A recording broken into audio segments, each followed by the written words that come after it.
Let's get started because we're already running late.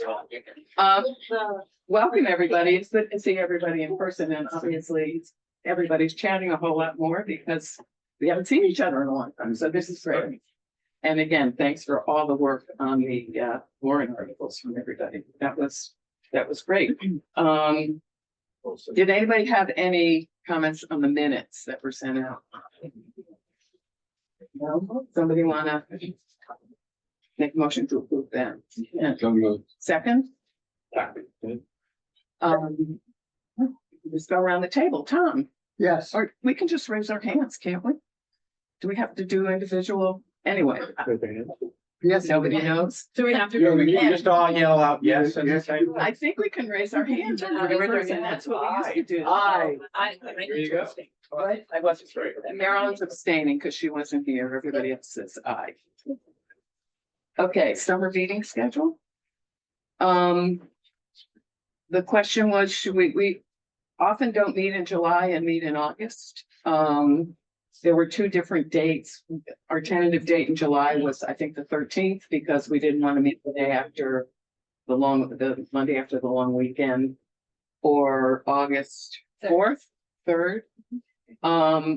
I spoke with Meredith today. There's probably going to be more to do in August than there is in July. So the question was, how many people can come in August?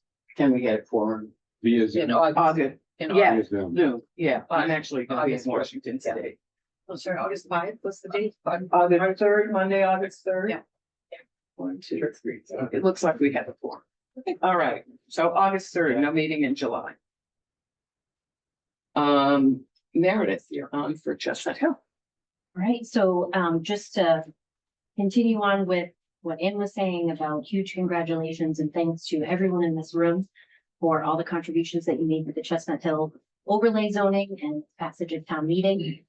So special town meeting 1, Article 1, the zoning passed in its entirety. There was a motion to remove the transit oriented mixed use subdistrict that did not succeed. So it was approved 217, 20 against with 6 abstentions. And then special town meeting 1, Article 2, which was the authorization for the MOA tax certainty, passed 230, 6 opposed, 6 abstentions, which was a very exciting outcome. And again, everyone in this room devoted a lot of time and energy, particularly the EDAB subcommittee members, Ken, George, and Sandy, and Mark.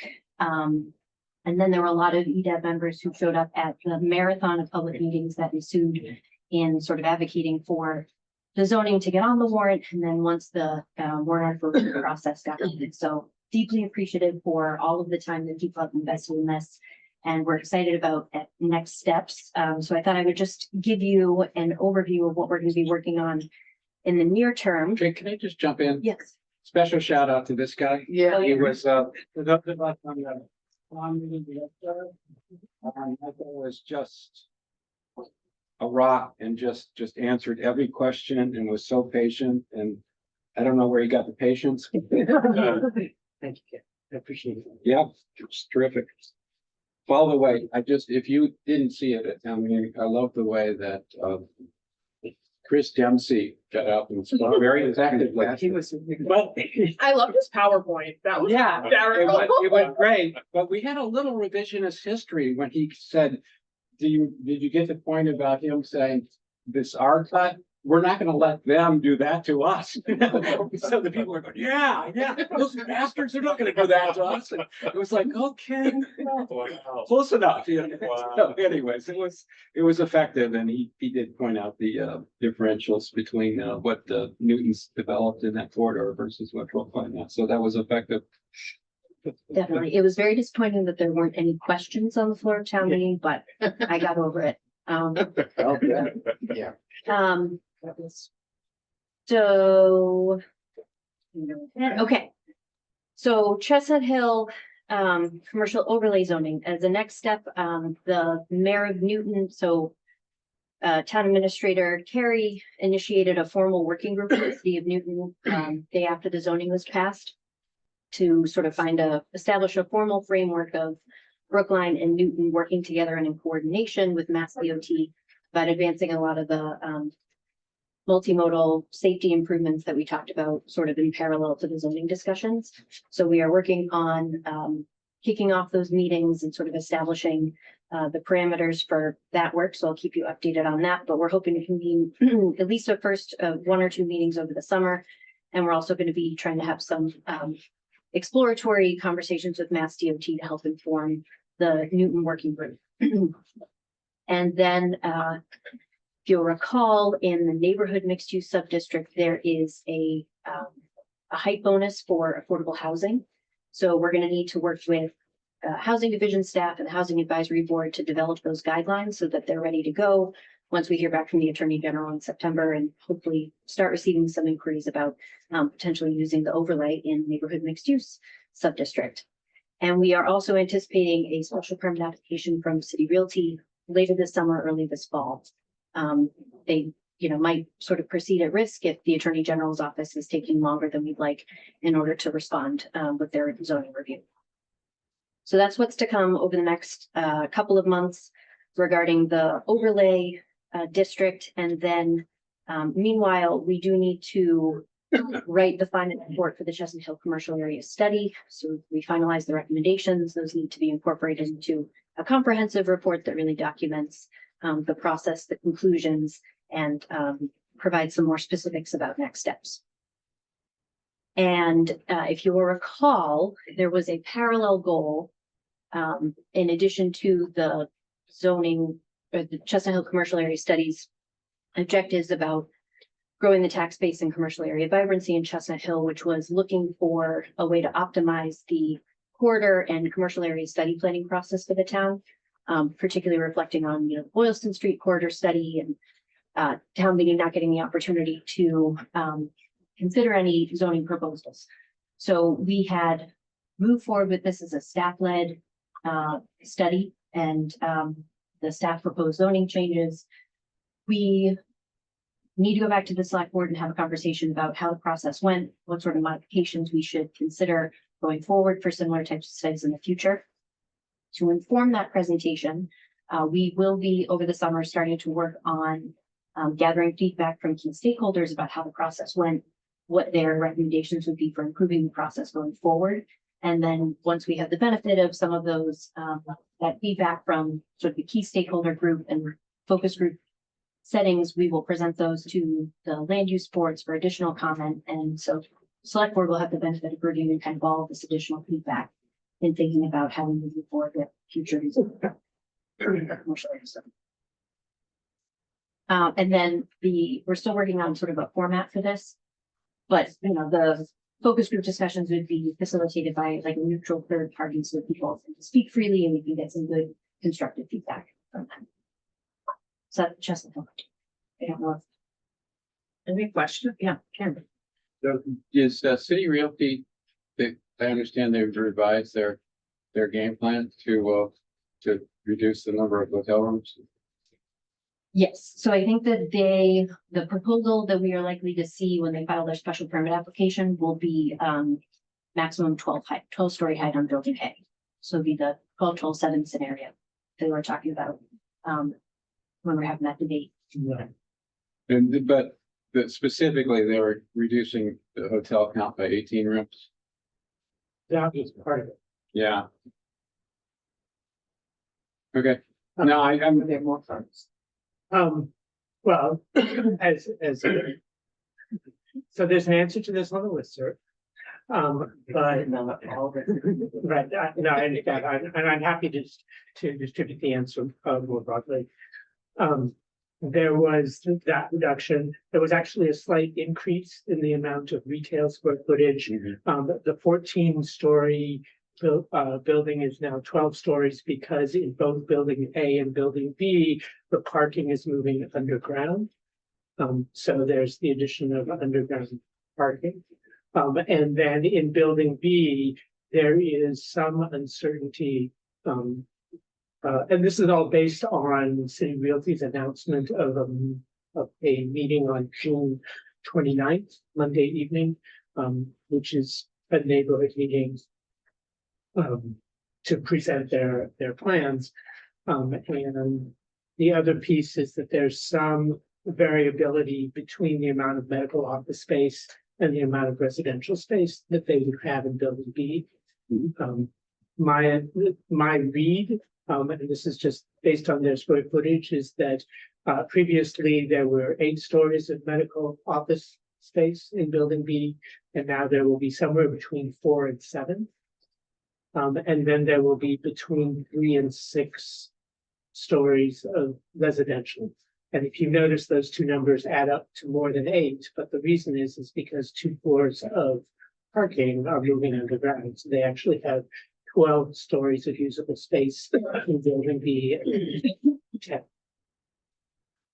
So I think the fact that you're here, you drew the short straw and now you're the new select board liaison. Did you get?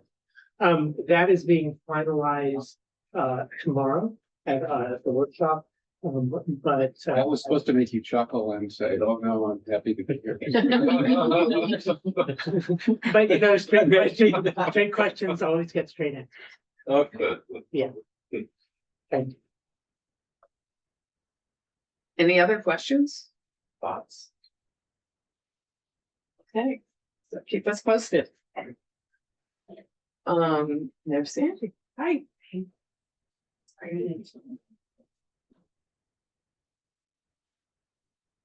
There's some cake back there. What is good? Sparkling lemonade instead of champagne to celebrate the warrant artists. That's good. So the next thing is the comp plan. Al isn't here. Are you gonna update us? So with Al not being here, he's on a cruise. I'll be giving the updated comp plan, and it's just a simple update that the committee just worked through the first draft of the plan goals, which is being refined over the next couple of weeks. And they're beginning to put the pieces of the plan together based on the community input, the recommendations from the other plans in the steering committee. So within the next 2 to 3 weeks, we should have at least a draft of the comp plan ready to be reviewed. Okay, that's it. Any questions about that? Lily, is there anything on the broadcast? Nope, so we still haven't met. I did reach out to the staff member who's running it, but there has just kind of been like knock-ons from us of consultant under the consultant that we brought on having left. So it's just Driving down Beacon Street with the new construction and the wider things, I don't know where they're gonna put it right up there. I mean, You know? really I tight. believe in them. We'll see. I mean, on the other side of Washington Street, it's particularly, Yeah, that whole area. I think it'll be interesting, and there's a lot of opportunities for public input in the process. what do you mean by the consultant? So they had brought on Tool to do the consulting, and then there was a subcontractor under Tool who was doing the survey work, and that I think the company folded or something like that. So it's not Tool, but it's like whoever they subbed it out to. And as I'm sure you know, survey takes years of office life. An entire firm Right. paper. Apparently, Wow. like, and again, that's like through the grapevine of like what happened. Okay. But so I think they had done the initial piece, we're just waiting for the Yeah. survey. And obviously a survey can change every Well, 3 days. especially this. Yeah, and with the rate at which we're paving and moving things around, it feels like it's moving every 3 days, so. Mm, So hopefully we'll have an update for our August meeting, So how's this study being funded? through a congressional report. Congressional. Yeah, that Jake. What is the cost of the study? I don't have that off the top of my head, but I can look up the earmark. That's okay. Unfortunately, it was very specifically directed, so it's not like we could reappropriate the money for a different project. And it's just for the feasibility work, right? Yes. Yeah. No, I think we actually looked it up that there was partial design was in it as well, Oh, really? but I can, again, we really haven't read about this since, last fall, so. We gotta get back into the momentum part of it. And is the earmark sufficient for to complete the feasibility study? Yes, but I don't think it'll get us, I don't think the point of it was to get to full design. I think it might only be 25% design, but if you give me a second, I can. pull it up. So you're in the soccer familiar schedule.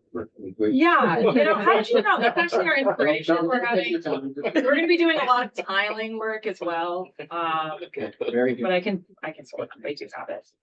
It's God's schedule. My client is in no hurry. When was the importation? Okay. Are you still looking at? I have it up right now. The new stations, they're still working on Tappan, and then I think that should be the last one.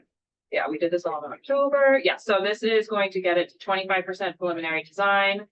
Have the actual dollar. That's okay. I'll get it to you. withdraw. I'll send it to the group. It's all on the DPW. I know it's at least It's 25. kind of like earmarks, like fund money. It's not out of Brookline. No, the earmark is funding the money, and again, it's not written in such a way that we could use it to fund anything else. So.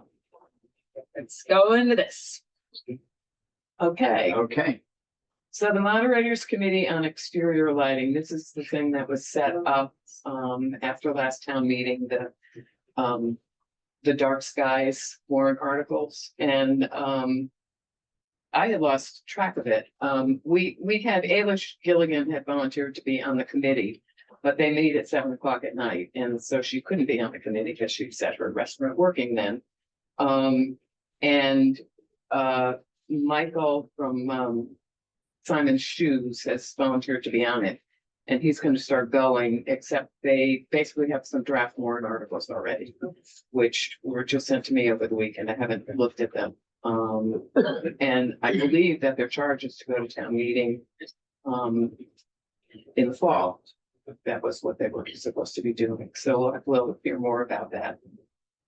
Where is the warrant deadline? When is the warrant deadline relative to our? I don't know if it's sent yet, but it's usually the last week of August or first week of September. Yeah. The fall town meeting.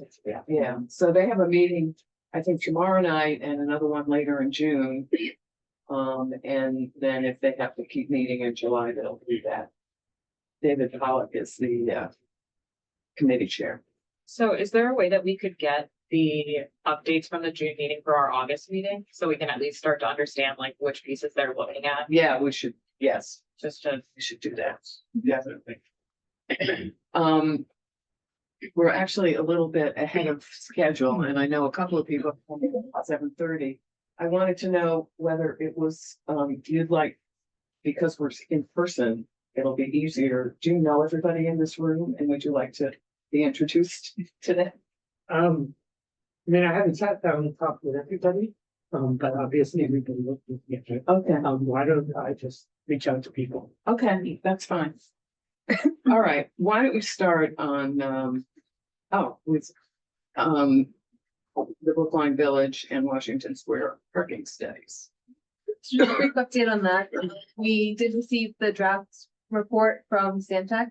Staff just gave them our compiled comments and minor changes. So they're working on incorporating those, and they're planning on giving a presentation to select board at one of their July meetings. The date is not determined yet, but it'll be the 14th or the 28th, depending on how much time select board has to fit that in. But I'll let you guys know when that's going to happen. So does anyone know, short version, 2 sentences, what the outcomes parking studies are? Very similar to the Coolidge Corner parking study, a lot of same recommendations, making some changes to the parking fees and fines based off of the distance to locations. Of course, not upping the fees to people that need ADA accessibility and things like that, but just to make it a zonal process. To make it so that way it's not just $2 flat across the board, but rather maybe $2 in the core and then maybe a little bit less outside of the core, as well as making the parking permits a little bit more collaborative in terms of having 3 or 4 different commercial ones, combining them to just be one set fee. Then finding signage, just consolidating the amount of signs that are out there, because we have a lot of very confusing signs where it says parking 2 hours, but then it's a loading zone for a couple of hours and you can't park for 3 or 4 hours in the evening. So making it a little bit more streamlined for people. So there was, in each case, there was a stakeholders committee that included business representation. Yes. To address the, let's not be surprised by all this stuff Exactly. issue. Yes. And that happened. So do you know what the business feedback on these findings was? So once it comes time to actually implement them, we'll be doing some more community engagement outreach. But the business community was amenable to doing these things because they have a lot of concern about the fact that people are parking and just staying there all day. With the recent parking fine increases, they were a little bit wary because there wasn't really any direct outreach to them before it happened. although it was part of the parking study conversations. So they are willing to go ahead and move forward with those things, but they just want to be kept in the loop as we move those processes forward. And there aren't dramatic proposals to take away parking that currently exists in the business nodes. No, yeah, we're not trying to take away any parking. All three reports have found that we have sufficient parking. It's just people don't know how to find it. So, and then making it easier to have better turnaround or turnover as cars come in. So when people are parking just to go into a business for 15 minutes and then moving their car somewhere else, rather than what's happening now, which is people parking for 2 to 3 hours without moving their vehicle. So, go on. Did the Brookline Village study include the Brookline Place garage? Yes, And is that being fully utilized? it is not, because a lot of people don't know that it's a public facility. So that was another recommendation, is to make it known that there is some public parking there. The problem is that it's more expensive. So then for the first 1 or 2 hours, it's comparative, and then it goes up by a lot more. Got it. What There about the been- Marriott? Have there been any discussions about ways that parking rates could be reduced in that garage at all? Or- Yeah, which is part of the zonal conversation, which is just make it so that way it's not one flat fee, but rather something that's a little bit easier, and we can start at 50 cents further out, a couple blocks out, and then move it up. So that's something that we can talk Oh, about. but in the Brookline Place, About this, yes, so Yeah. that's one of those things where we'd have to have an ongoing contract with them. Yeah. So that's something that'll take a little bit longer, but it is something that we're considering as part of the recommendations. On the Brookline Place one, it might be worth approaching them and asking if they'd consider a lower rate on the weekends. I don't know if that already exists or not, but given that most of that is hospital medical related, I'm gonna guess it's not very well utilized on the weekends, so that could be a win for them and a win for us. Also evening rates. Right, yeah, same, because that's really when most people are actively looking to use the restaurants and that kind of thing, and if you do kind of really did something with them and a validation program or something with the restaurants, then it really could help facilitate, you know, you get your first hour free there, it's easy to park, a short walk, etc. Would also help maximize their revenues. Exactly. Yeah. Which they won't be in hurry about. Is the assumption that there would be 65 on-street spaces removed as part of the Washington Street Complete Streets? Is that assumed in the analysis? And could you tell us where that stands? So it's not included in the report itself. We do have some scenario planning they're still working on, and one of those scenarios is the complete streets process and those removed spots and what that means moving forward. So it's not particularly referenced in the report, because right now that's based off of what currently exists, but they are doing a scenario plan around that, because the whole reason we did those 2 parking sites was because of the streets project. Yeah, because those 65 spaces are very concentrated in Brookline Village and Washington Square. so I think just a level set, is it fair to assume that the studies have been integrated or at least touch base with the comp plan process? Yes. Okay, Mhm. just wanted to make sure that they're all linked up here. Yeah, making sure that that's all incorporated and all of the goals that we have, and includes Chestnut Hill, Center Street, wayfinding, arts and culture planning, the parking studies and so forth. But the big headline news is we have plenty of capacity. Part of it is just informing users, going back to the Marriott example. Same problem, right? Mhm. People don't actually realize where the resources are. Exactly.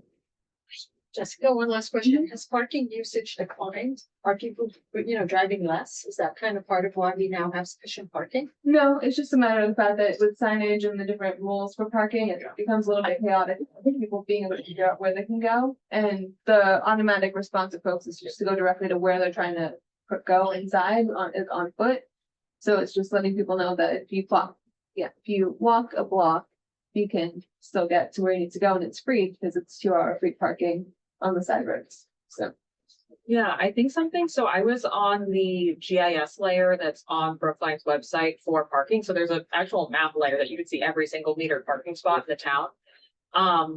And one of the things that is interesting though, is it doesn't mark off clearly streets, like where the 2-hour parking zones are that are not metered.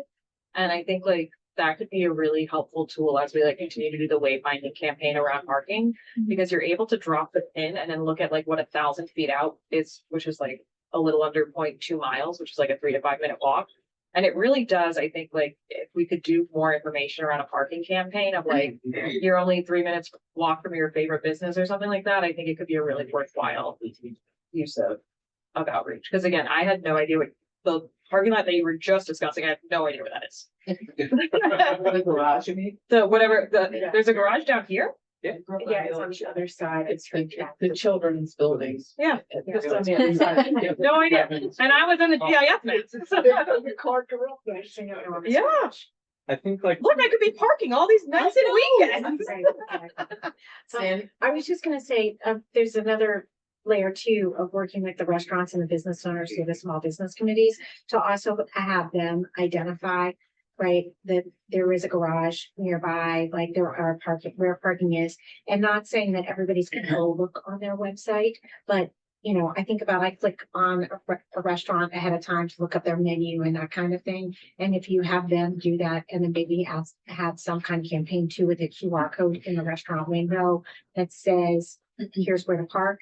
Because, you know, places like Mahoney Home in particular, I think on them are pulling people from all over, especially because they're like one of a handful of restaurants around Boston that you can get this discount with your Chase card on. And so I know that's pulling people. I mean, it's funny, I know this, but I know this, but it's pulling people from all over who don't know, who are likely getting there going, I don't know where to park my car. And so for places like that, that have too heavy reservation business, also having them send a thank you for your reservation, click here to find out where to park near us. You know, a customer that arrives saying, it was easy to park is a happy customer as opposed to the customer who dropped somebody off and drove around for 25 minutes trying to figure it out. That could also help with the Beacon Street, like the Marriott garage there. Same. Some of the restaurants that are right next to it. I think people always just go to the Coolidge Corner lot when that's actually closer to a lot of the restaurants. And it's a combination of, yeah, I think that's a great idea, like having through their websites, but also I think people just don't know how to drive between those two spots or how to, you know, if there's no space at Center Street, where do you go next? And they just don't end up going the right way. That's a good segue to the next section. Yes. Yes. Wait. David, can you hear back there? I mean, you can, there's seats over here. Okay. I can hear and also sit over there and, and I weigh in on your discussion. This is David Lashinsky who owns Eureka. Right, in Eureka, I also run the CCMA, the Florida Merchants Association. Parking is an ever-present topic.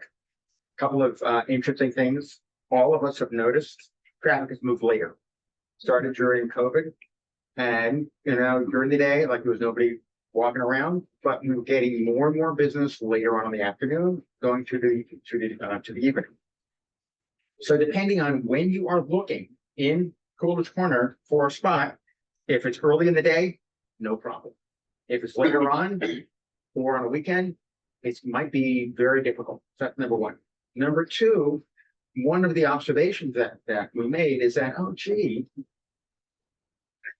there was some, you know, talk, I mean, there's like a total change in your habits. There are people that are working from home, you know, and then they go out later on. So you're not getting that movement for lunch. There are folks that are, you know, working part-time, full-time, you know what I mean, going into the office or they're on you know, hybrid world. So trying to actually figure out why, you know, this changing pattern is challenging for us since all of us are one store. We talk to our own customers and we're trying to glean information.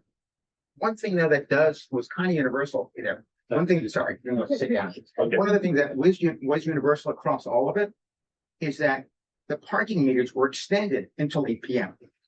Right. And apparently, once the parking meters got extended until 8 p.m., you had a lot of folks that used to show up at 4, and then, or maybe a little before 4, they'd run the parking meter out, they would go to a movie, dinner, and they do shopping.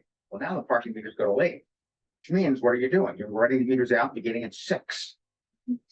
learning through to 8, and it goes on from there. So part of what we're seeing could simply be a facet of the extension of the meters, maybe overlaid on top of all of the other things going on. So. Thanks.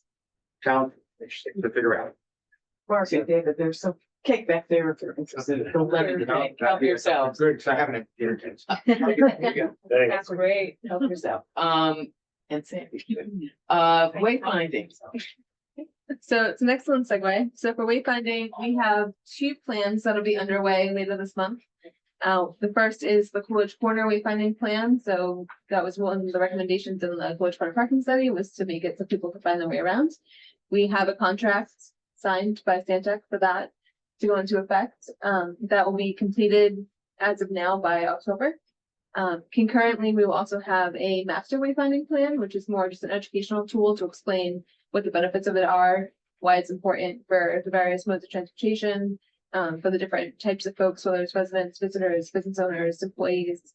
And then there'll be a training session that they're gonna offer for an hour at the end of it to inform folks as to what the purpose of wayfinding is. So those 2 will be happening soon. We have a third one that'll happen once those first 2 are completed, which is the Brookline wayfinding plan, or Brookline Village wayfinding plan, excuse me, which will be completed by February 27th. So all 3 of those are under contract and will be completed by Stantec. We did also apply for a one-stop grant. This one is brand new. The Mass Downtown Initiative was revamped to be not just a planning initiative for $30,000, but now it's $100,000 for planning or $250,000 for implementation. So we applied for Coolidge Corner implementation and Brookline Village implementation. I know it's going to be highly competitive, so I'm not sure what our chances are, given that the plans aren't actually done yet.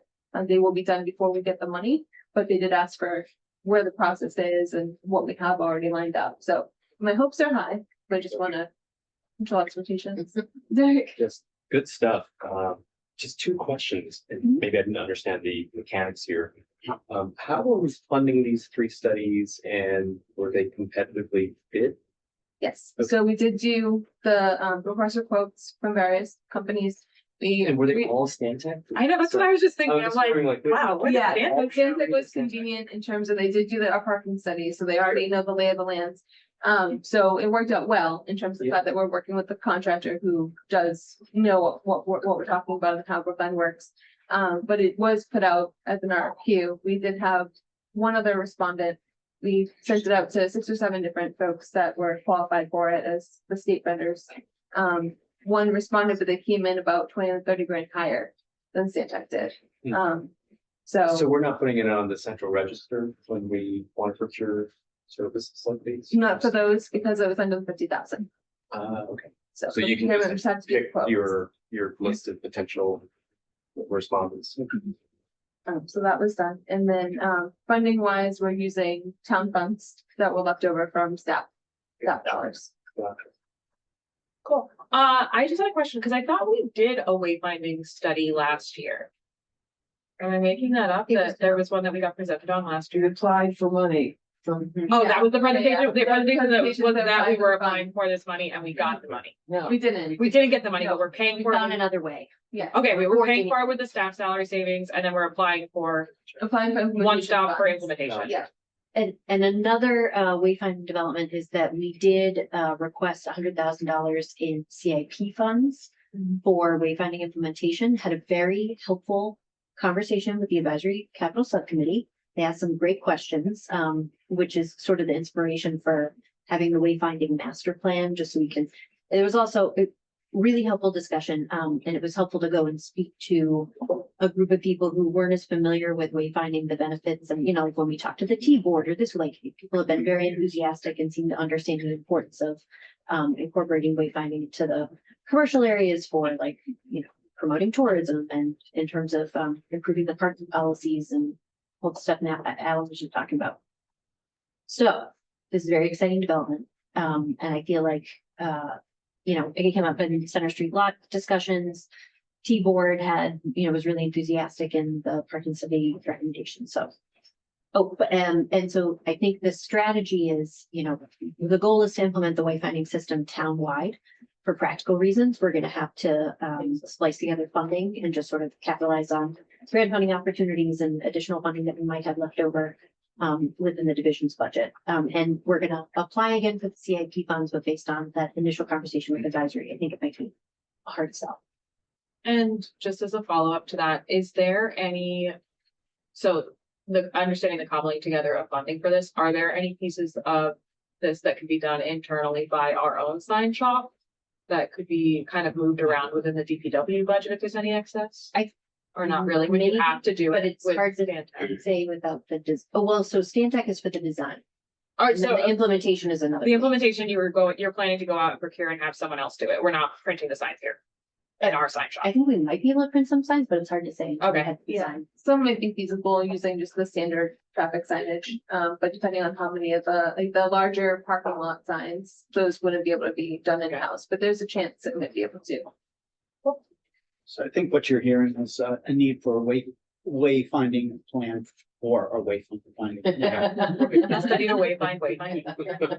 And then, so if you guys get the grant, I'm assuming, what is if you do get the grant, what would your proposed timeline be for getting stakes in the ground of signs? So we have 18 months from the time that they grant us the funds to use it. The first part is doing the RFP to be able to get it out there for folks to be able to bid on it.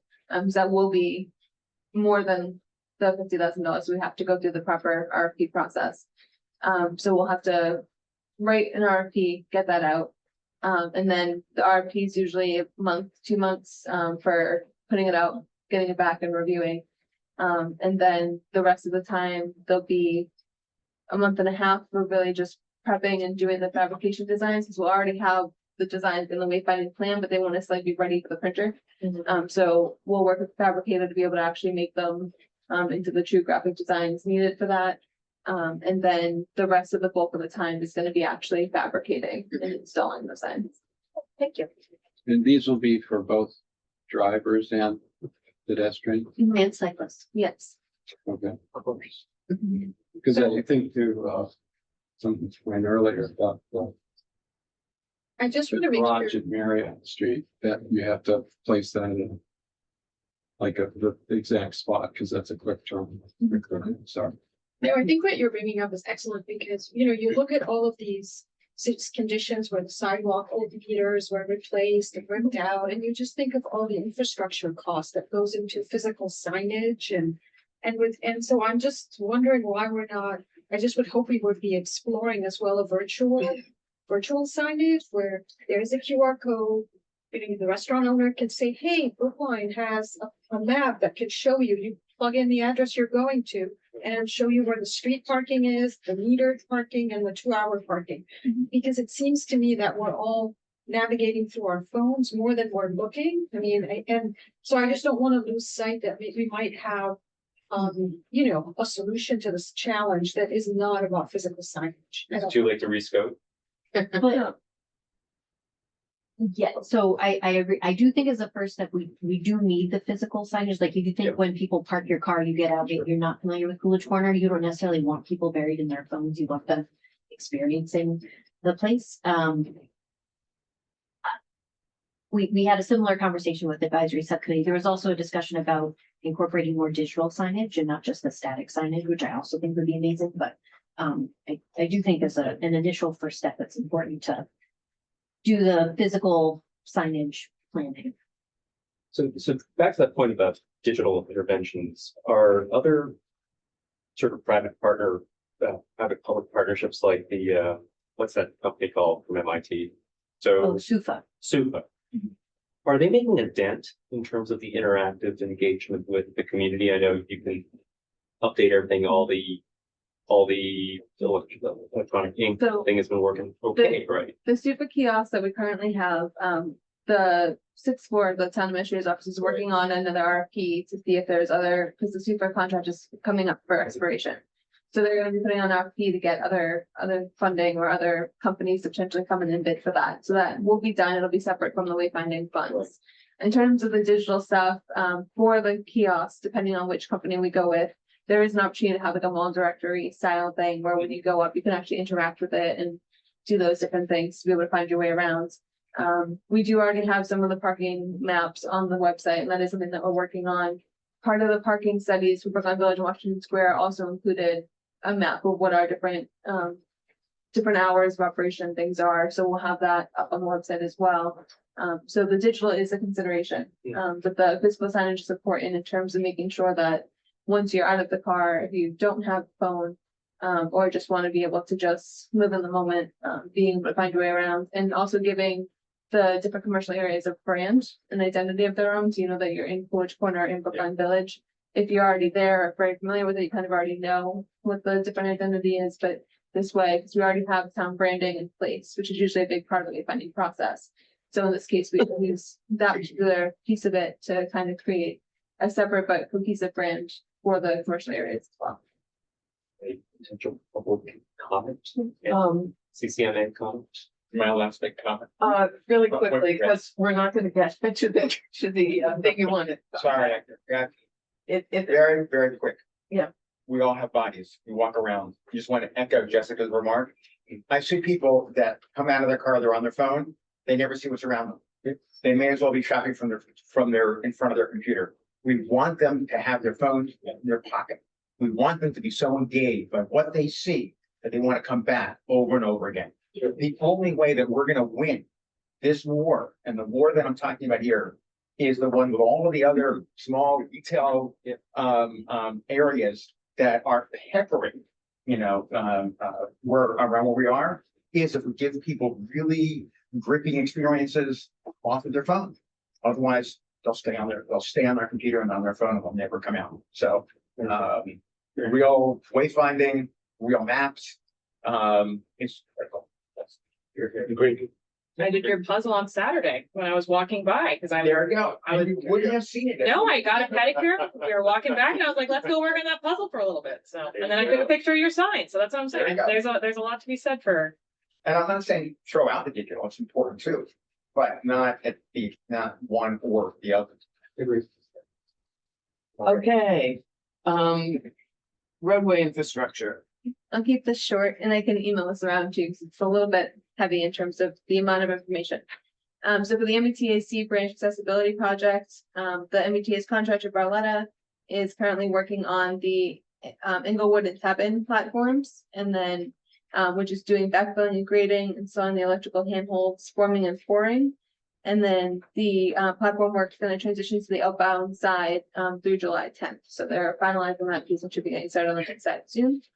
For Harvard Street, they're actually making a lot more headway on the north side of Harvard Street than anticipated. So originally, phase 2 is supposed to be getting started July 19th. It might actually be happening sooner. They've already done the pavement marking layouts on the north side of Harvard Street.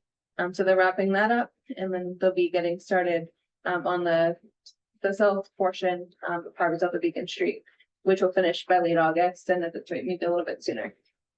And the final update is the Brookline Village Washington Street MBTA Bridge project in Brookline Village by Station Street. They are doing very well with communicating with the business community, and they're actually going to be switching to some nighttime hours.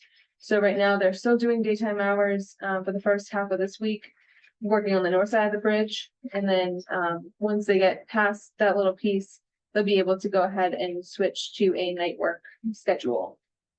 Right now, they're doing the exploratory work on the north side, their service relocation work on the south side of the bridge, which is currently just a little bit of tentative work that they're just kind of exploring. And the Washington Street and Station Street is going to remain open, but there will be some impacts where the northbound lane is close to the work site. But they're only doing that from 9 to 3, Monday through Friday, until they switch to the nighttime hours. Yeah. You know how many parking spaces they end up taking in this project? Public parking spaces? I'm not sure. Well, the number when the original plan came out was 90 to 100 along the entire. You're talking about Beacon Street? Beacon Street, yeah. I don't know. I had heard something somewhere that number had come down, but I don't know. Yeah, that number did come down. But it then went back up again, then went back up. It was kind of random. I don't know. I'm so saying. I said, I did hear also, it went down, like it went down far down the 70s. in terms of lost parking. But then it went back up again, so I don't know what the total number is this point. But it's more than 70? I don't know. Well, like I said, I kept hearing Right. one official number after another, so I basically said. That would be okay, We'll important investigate. data point now. Yeah, thank you. Very quick, so I saw they put the traffic coming in on the northern part of Harvard, that little island. Is there any plan to like put some nice planters or something on there to make that area look nice and commercial instead of kind of just like sad traffic? And if not, can someone? No, they put in the island, there's like, they. Where put in- is it? It's in the where- crossings. There's two. Kind of talk Green about Street, One Green in Green Street, Street, to Green to Street, prevent the left turn southbound on Harvard to Green Street. and there's another one at the corner of Beacon. There's one on the corner of Beacon and Harvard, like right in the There are heart of two of commercial them, yeah. district. And I was just wondering if we could maybe put in our list to think about that, just because that whole area, it just doesn't feel like super pedestrian friendly and pretty. And I think we could do a better job. Putting some fun stuff to make people want to be there. Okay. Where's Taco Bell? How do you not know? You've never had a Baja Blast? Apparently, don't- we're going at So very quickly, with the override passing, we're gonna be able to hire back one of our ED planner positions, which is very exciting. And then our consulting budget was also significantly increased. So even though we're down a staff member, we're hoping that we've got the additional technical assistance consulting funds to really move some stuff forward. So there's gonna be, we're still we need to kind of in like reflect regroup mode right now. Chestnut Hill was a heavy lift. And then we also have the benefit of the select board's 2030 roadmap. So we're going to be spending the next couple of weeks just talking with Kara about division priorities, and then within the division kind of our project portfolio. We're not going to hire immediately. My hope is that we'll be able to post something by the end of the summer. What I will say is that it's been really helpful in hiring Aaron and Zach and Jess, if we've had a really clear picture of what specific projects people will be working on. I think that's helped us with the recruitment aspect of it. So we're gonna get all that sorted, keep EDAB in the loop, look for some feedback from you guys, and then I'll be circling back with some updates about our thoughts on how we want to utilize those consultant funds. Where does dollars come from? For the new hires? Is that from? Oh, our budget. That was, okay. That's great. the override. You already funded that? Yeah, really, it's great. That's great. That's great news. So, great, should I roll into? Okay, yeah, Center Street. So Meredith's gonna introduce this, and Mike and Shauna are gonna do a short presentation, and we can get back to what we were talking about however many months ago it was. But I was reading some of this stuff.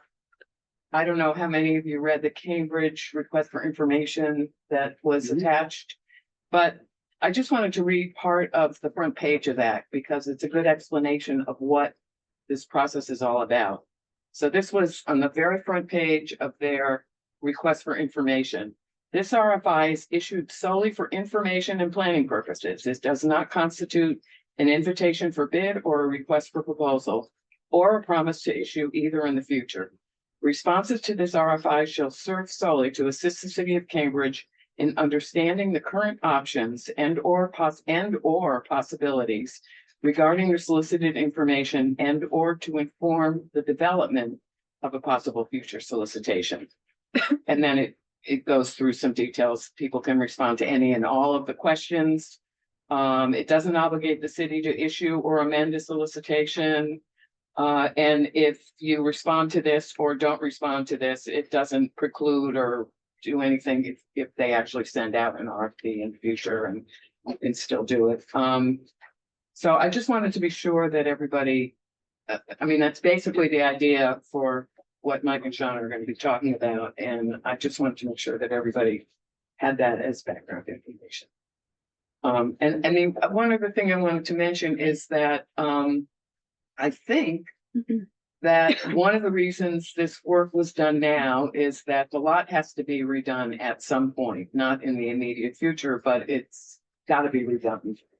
As anybody who's ever parked there knows, it's got a lot of problems.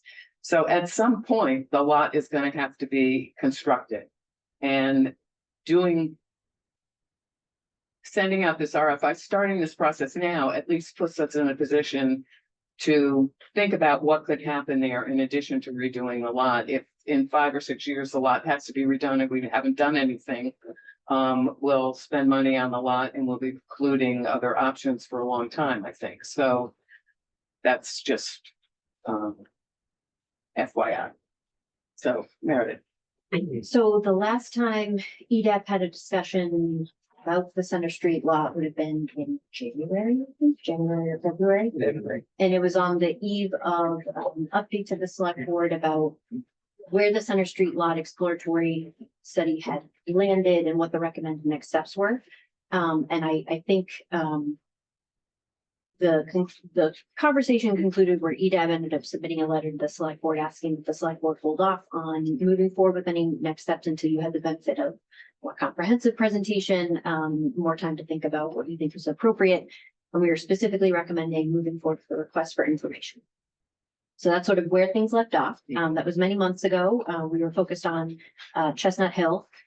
So now we have the opportunity to circle back to this discussion. And so here's an overview. I'm going to be talking about some of, well, just broad strokes, more recent planning study conversations about Center Street from this century. We will not be talking about the 20th century discussions, but there were a couple of those as well. In the 19th. Probably, yeah. And then Shauna and Mike are going to help give us a recap of the Center Street lots exploratory study process, where those recommendations landed. We're going to talk about the conversation that we had with the select board and what the directives we received were from that conversation, and then talking about next steps and EDAB's potential role in advancing this project. Darren. Point of order, Yes. we're not seeking an up or down vote on supporting the letter of. Request for information. Right, the RFI, right? I just want to make sure we're absorbing and trying to process this, when we're not looking to vote in the RFI tonight. I think what we would vote on when it's time to vote, I believe, is an agreement that we think we should do it, that suggesting to the select board that they approve the process. Right. There's no document yet. That's going to be developed Understood. after, yeah. Understood. So, We're gonna, Well, to Derek's point, is there Yeah. an expectation we're gonna, I think you're asking, are you, exactly. is there an we expectation up, down? to call for a vote tonight? Or if people feel ready, or is this really just for information only with more to come? I think If that's- everybody feels ready, then we could have a vote, and if Okay. people don't, we won't. We won't. I mean, Just we could wanted to do manage it. expectations. Yeah, if this won't get to the select board until you thought in this fall. September, I think. So, yeah, so we have time to think about it. Yeah, I would just say that if we're not doing a July meeting, it would be helpful to understand any implications. Like, so if we vote on something in August, that still gives you enough time, or? Yeah. I mean, all we'd be doing is voting to recommend to the select board that they approve. Developing the You just voted the process, there's no. Yeah, that's what I'm saying. Exactly. Okay. This process. We're recommending that they move forward with it. Exactly. If we vote, that would be a vote. That would be a vote, and we're not, again, they're not taking it up until the fall, so Sounds good. we don't have to do anything tonight. All right, so to orient everyone.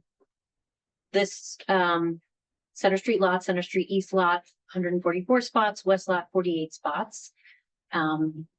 Just a little over, or about 2.5 acres combined. This is the list of previous planning efforts and reports that addressed or contemplated the Center Street East or West lots. I wanted to call your attention to the 2021 Coolidge Corner JFK Crossing Rapid Recovery Plan. So some of you spent a lot of time in terms of reviewing, developing this proposal.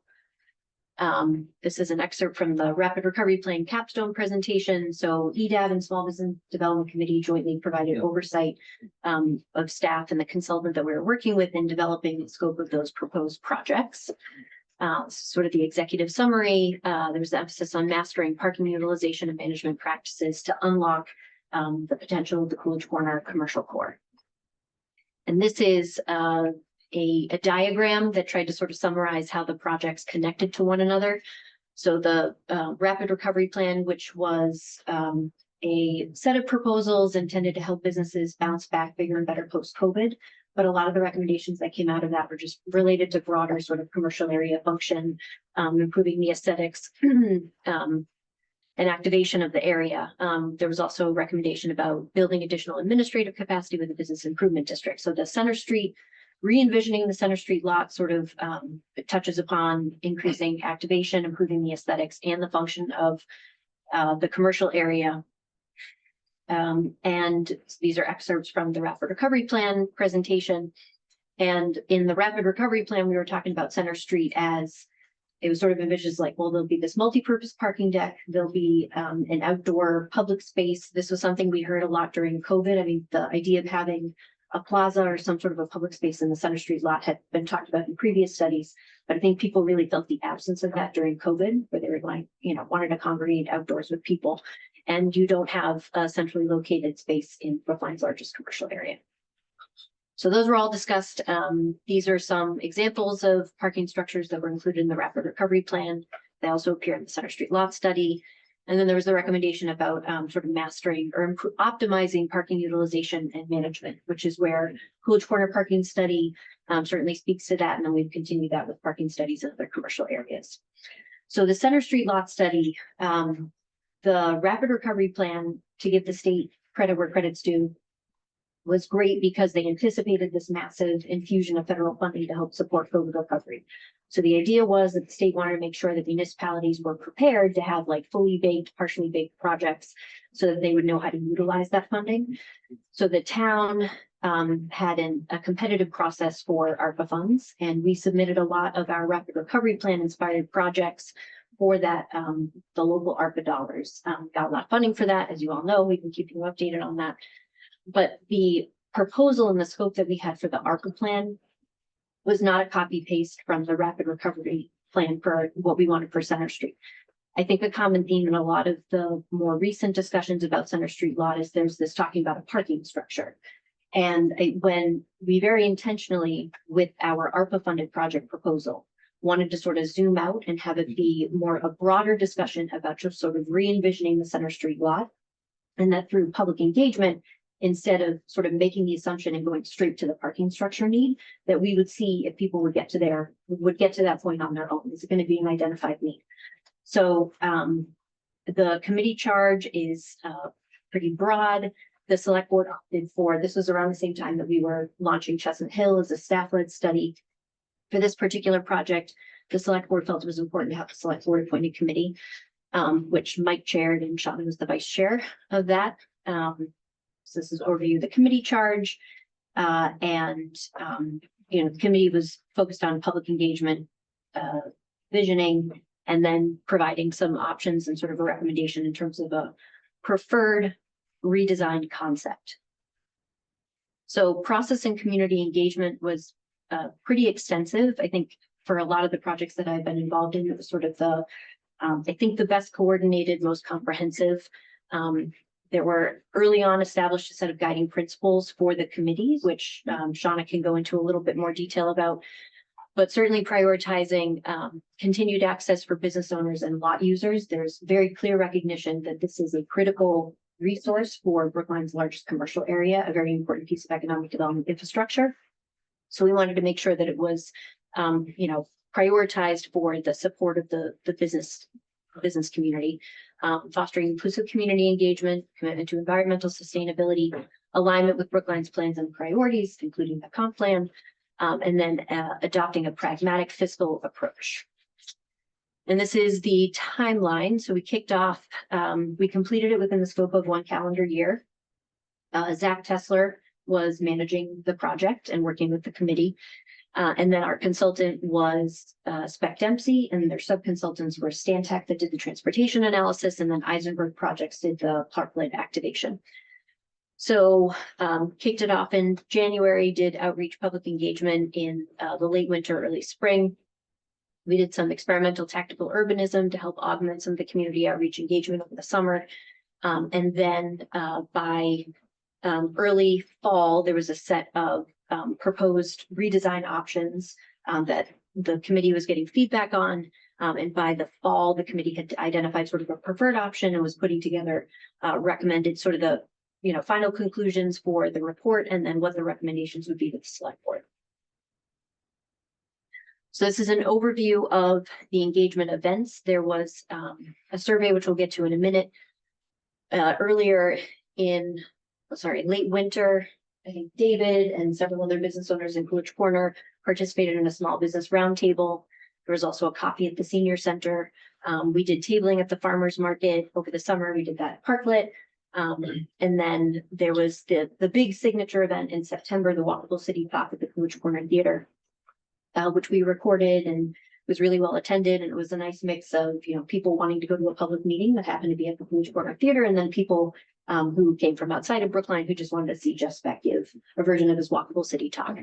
And then that was just before Brookline Day, where we tabled for, several hours, and Shauna was there, and there was a steady stream of people, had a lot of great conversations, got a lot of input from them. So the community survey was out in April and May. We received 783 responses. For a point of comparison, the comprehensive plan for the entire town, bigger outreach engagement budget, their response was 1,150. So, within the context of community input, I think that is a very healthy response rate for just this particular study focused on the parking lots. And then a couple highlights from the survey results. There are a lot of clearly defined camps regarding parking, regarding development, but we can see here in terms of, attitudes, perspectives, there is definitely a heavy tilt towards recognition of the importance of this parking aspect and how people access this area. So the majority of people wanted things to stay just the way they were. They like to say parking lot, but they'd like to be nicer. They're open to changing the lot, but not at the expense of losing parking. And then about a third of the respondents were open to sort of a trade-off with the parking. If they could gain additional community benefits, amenities, they'd be interested in a reduction in parking. But there's definitely inclination towards parking preservation. And then if we were going to entertain additional uses, what would be your top priorities? Overwhelmingly, a lot of interest in green space, open plaza, public plaza, which makes sense given previous conversations and studies about this area. And then the second was additional housing. So I'm going to run through the concepts and then I'm going to turn it over to Shauna. So we ended up with there were 5 original concepts, got whittled down to 4. So there was the Grove, which proposed to keep it as a parking lot. But there are kind of 2 options with the Grove. So it was keep it as a parking lot, but sort of improve the configuration, make it more efficiently designed, add a lot of additional tree canopy, and make all of the accessibility upgrades that are required. And then in the west lot, there's the option to. I don't want to interrupt, but Yeah. accessibility was a major focus of this, because if Yeah. you think about the curbs and the things that somebody has to go over, if they have a stroller, or if they anything like that, it's a difficult one to navigate. Definitely, a lot of discussion about that. So the option, so you could do sort of upgrades, tree canopy, improving the parking situation. And then in the west lot, there was also the option to do housing development in addition to keeping the rest of the parking lot as a parking lot. At the loss of 40 space. For the Center Street West, if you're. Center Street, redeveloping that. according to Jeff Speck's presentation, if you develop Yeah. the rectangle piece of the west lot, it would result in a loss of 40 space. Except that under the Grove model, the space use efficiency was improved enough that you had the same net number of spaces. If you go to the full presentation, it's in there. No, and just that piece of the triangle is taken out.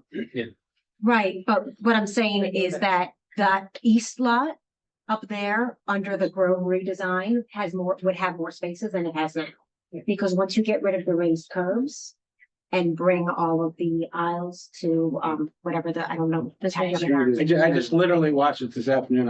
I'm not arguing with you. I'm just saying Jeff Speck said that if you built that in housing, it would cost you 40 spaces. That's all. Both statements are true. Okay. Yeah. Okay. Yeah. I'm just, There's an offset that you're replacing those spaces on the other side. And then there's the side lot. So mixed use concept with the public plaza. So that there's a sort of consistency with a lot of the options that the Center Street West redevelopment is very similar in a lot of the different scenarios. So public plaza lined with residential building with some ground floor retail, and then you've got another residential building with some ground floor retail attached to a parking structure, which is where we would consolidate and replace the existing public parking on the Center Street East and West lot. Then there's the colonnade. I might let, it's hard to describe. I might let Sean or Mike. describe. Parking is the section at the back. Mhm. And underneath is, public space, in addition to the small bit of open space there. And, residential facing Center Street. And with the speed ramp hidden behind the buildings. Yeah. To allow for that narrow parking structure. Yes. to the left. And then the underground, which would attempt to push all of the parking below grade. With the trade-off of a lot of additional height. Right. Variation of the sidewalk. Yeah, you need to height in order to pay for the cost of, in order to have the cash flow out that would pay for the cost of the bonds for the underground. And then summary table of the different options. In terms of potential housing units, you can come back to that. I think, to be clear, that's the cost of the parking structure without any sort of offset from a public-private partnership. So doing the Grove, which if we didn't put any housing there, then everything would be on us. It was estimated that that would cost 9 to 11 million just to do the upgrades. All of those other costs, though they're higher. The expectation is that there could be a public-private partnership that would help offset that. And are those parking space numbers include parking for the housing units? Yeah. That's total number of parking spaces and their ranges, and they're flexible, and I can speak a little bit more to that in terms of what we'd be looking for in an RFI. I think those costs are vastly underestimated, probably by half or more, based on today's pricing. So just to put that out there, that those are really low, and the tower cost for the underground is exceptionally low. So those aren't the costs of the entire development. Those are the costs just for parking. Oh, just for the parking. That's just for parking. Okay. The town wouldn't be, building a housing unit. Right, so that would be the expectation is that's the cost to the town. That's the cost of the parking, not necessarily the cost to the town. The idea is, let's say we wanted to go with the underground parking structure, which I think most people, when they saw the size of the building above that, said no. The reason you would have such a tall building above it is because any developer who's going to want to help offset that cost of building an underground parking garage would expect that much development above ground that they can then turn a profit on. So the side lot option midpoint costs 20%. So when I say midpoint, it's 318 spaces. On the midpoint is the garage piece of that with the 20% contingency is 28.8 million. The additional cost of that 37 million for them, the plaza and the infrastructure and the street and paving and things like that. That's laid out very, very clearly in the report. Yeah. So I don't know if you want Lily to had- jump into had the a question. sidewalk piece or, oh, okay, sorry. Yeah, I had a question, because did we get an appraisal done on the land? No. No, so we're not factoring in the cost of the land on this, we're Well- assuming the land is free. Well, it's town, the Right, lots are, Of course, it's a town lot, but if a developer comes in and if it's a partnership, then there's a value to the land that's. Right, into and the that- equation. But that just goes into what it actually costs us. Because that land will go towards, will help us offset the actual cost that we would pay for. That land is actually very important, you're right, because what we're assuming is that we'll lease that land long-term, 95-year, 99-year lease. To the developer, the land cost of the developer is essentially for free. Therefore, we're expecting benefits to come out of the revenue that they get from housing, to help offset other. But just because we're moving a lot of numbers and millions and we don't know what usually you want to quantify what the value of the land is against what you're offsetting. I'm just kind of offering is something that is typical in an RFI process or RFP, because this is just information, is you typically go in with an appraised value of your property based on different scenarios, because the value is going to shift. If you can upzone and build 30 stories, that's a very different land value than if you're building acres. But that's a big driver to the equation.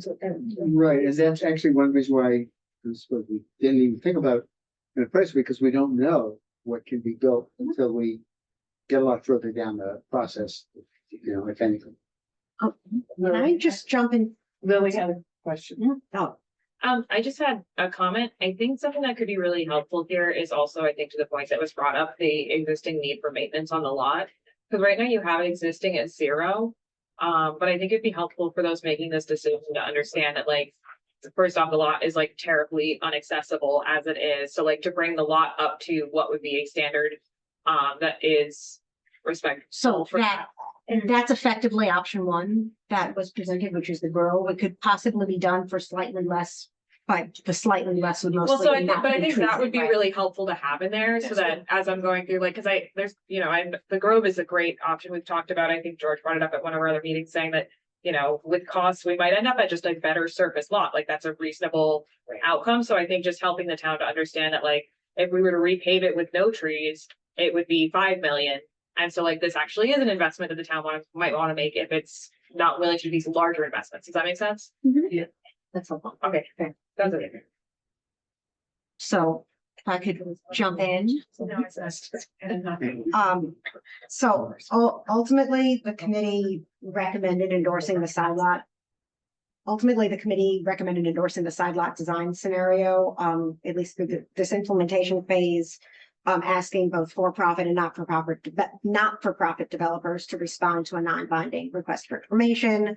The recommendation was based on public support for the design, numerous benefits in the areas of housing and walkability and expansion of our tax base, and align with the town's planning and policy objectives. Specifically, housing was included here in part because in addition to the public response saying one of the things they'd be looking for here would be housing, increasing residential capacity in a transit-rich commercial area provides a lot more foot traffic, which therefore increases potential customer base to businesses. I know I personally, I think a lot of people are more inclined to pop in somewhere if you're walking by than if you're driving through. And so having this be the first thing people see on their way to work in the morning and last thing on their way home can improve engagement with businesses in the area. And we were just looking to balance competing priorities in the most attractive and feasible way. Can we just go back I just want to point out a few things in the concept. So one thing that we do like about it is there is a pedestrian through line, and I don't know if this has been highlighted to you before, that goes from Harvard Street all the way through both lots to that alley that goes over to Winchester Street, that once you stand at one end of that and actually see where that through line should be, you can't unsee it. And making that something people can actually walk through again with a crosswalk at the right spot on Center Street and no curbs to hop over on the way, would also sort of promote a pedestrian flow through here.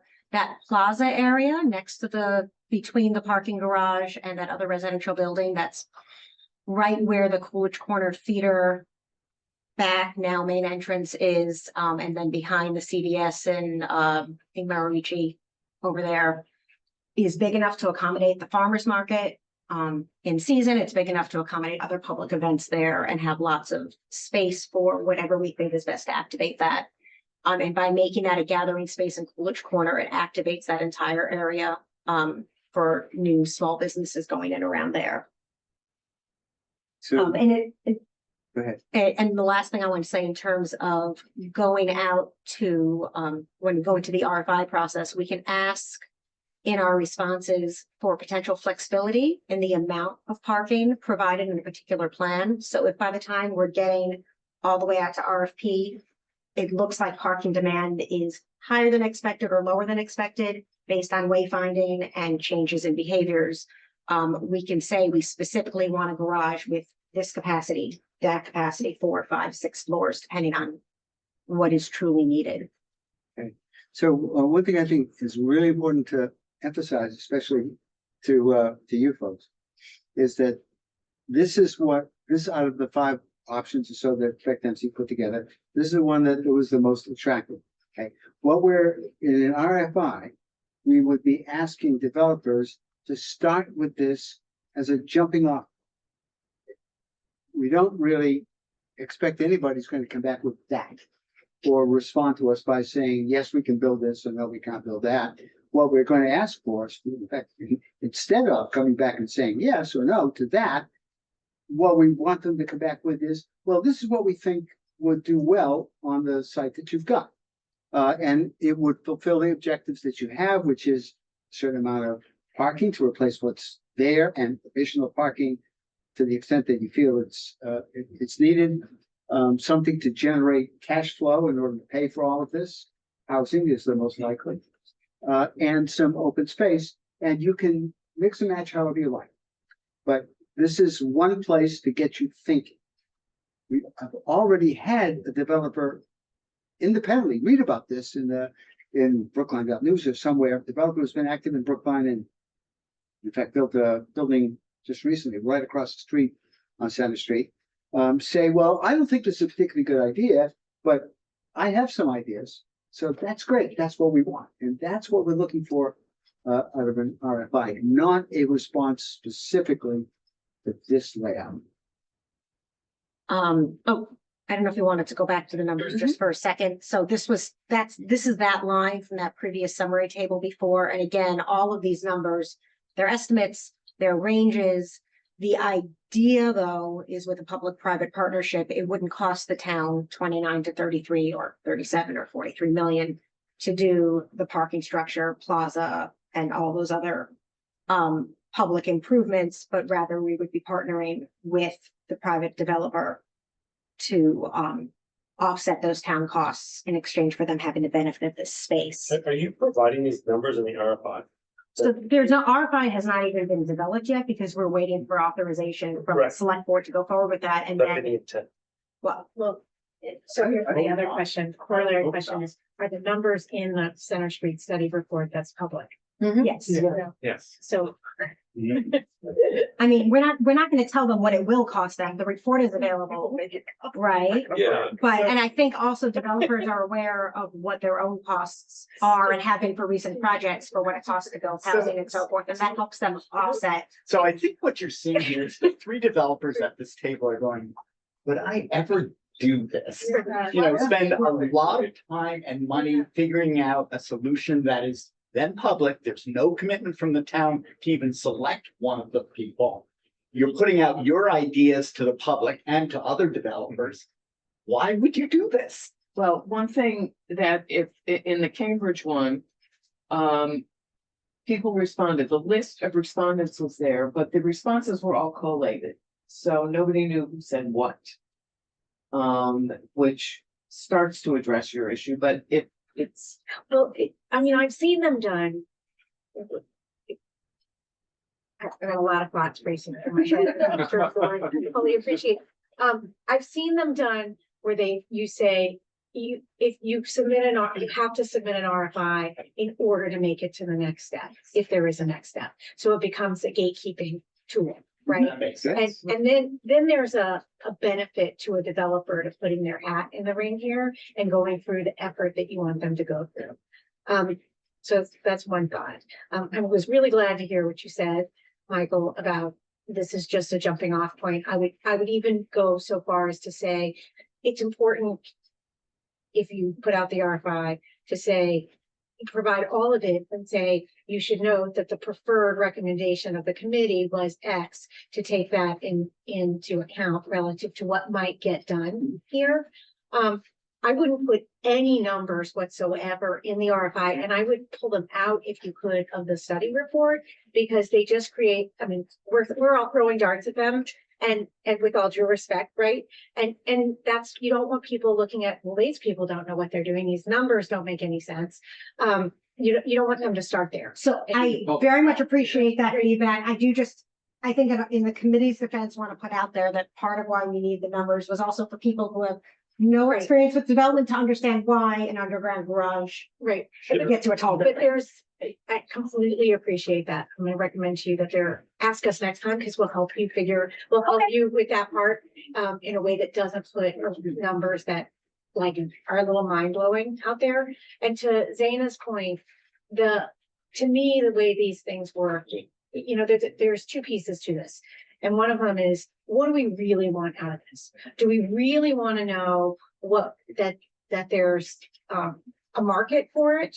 Or do we really want to know what might be done here? Right? Because I would say every way to Sunday, there's a market for the Center Street lot, right? It's centrally located in Brookline. It's as main as you can get in terms of a location. If what we really want to know is, okay, let's put out an RFP which you still are not obligated to award, to figure out what we could really do here, then you're going to get much better real information. But I would caution that today in the market sucks. And so I wouldn't put it out today, because it's going to be convoluted between all kinds of issues like rent control, cap rates, asset value, et cetera. Because, in the vein of, there are very few lots that would warrant the kind of dollars that this could generate for the town and provide housing and fill a missing tooth and provide parking, right? Like, this lot has the opportunity to do a lot of things.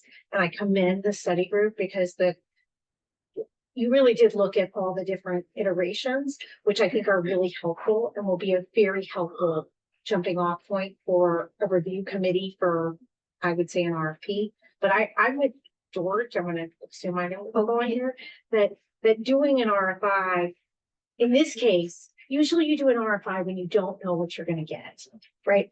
I would say, and you really aren't sure. Like, I saw the city of Salem do an RFEI, request for expressions of interest, when they had this old courthouse building and this old county records building that really, it was so unclear how they were going to get reused, that they really wanted to understand, was there a use for the building? And so we know there's a use for this, right? So that to me feels, and normally I'm all in for doing an RFI. Normally I think it's a great part of the process to inform an RFP, but I don't think we need to do that here. But we don't know what there are a number of possible uses. One is, leave it as it is and put some trees in and take the handicap barriers out. But no developer is going to do that. No, of course. Right. But then you get to the point, Michael, where you come back and you say, okay, we got these offers. Yeah. And we don't like any of them. So we're going to instead kind of exercise the line in the RFP that says we reserve the right not to award. And you don't award and you go the other path. But how do you do an RFP until you know what? One of the things is that it seems to me needs to be discerned from an RFI is, well, if you come back with the outline of a proposal, what do you need in terms of zoning? We don't know what That's all part, it's so typical to have an RFP response that is predicated on a zoning change. And then you go through that. Go ahead, Meredith. But I think something that I'm struggling with, and Ken articulated this in his memo, it's like this need for a clear community consensus around an idea. And I don't think we have that even now with these concepts. And so I think part of the benefit of the RFI, and then my other question would be, if this is kind of a downtime, is there the potential to get more responses? Because this could be a quieter time for developers and people might have more time. It's gonna be devalued. We're gonna lose this parcel all day long in any market is gonna attract the highest level of interest. Right? So how I does mean, that square with George's comment? That there's nobody who's going to be interested in spending their time on? Well, for an RFI. For an RFI. Not for an RFP. RFP, where there's at least an expressed interest in negotiating a deal, yes. But- in a process that's just generating information for the general public and your other developers, no, I don't. But there's also a couple of, I'm involved in one right now, in RFP.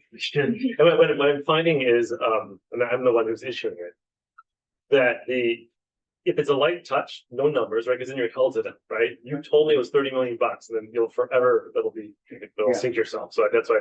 Yeah, horribly I against agree with numbers. that, yeah. I So, understand. but then the RFI, if it's a super light touch, just to get ideas, just to see get some of the interest. I agree, no developer will put in significant time, energy, and money, right?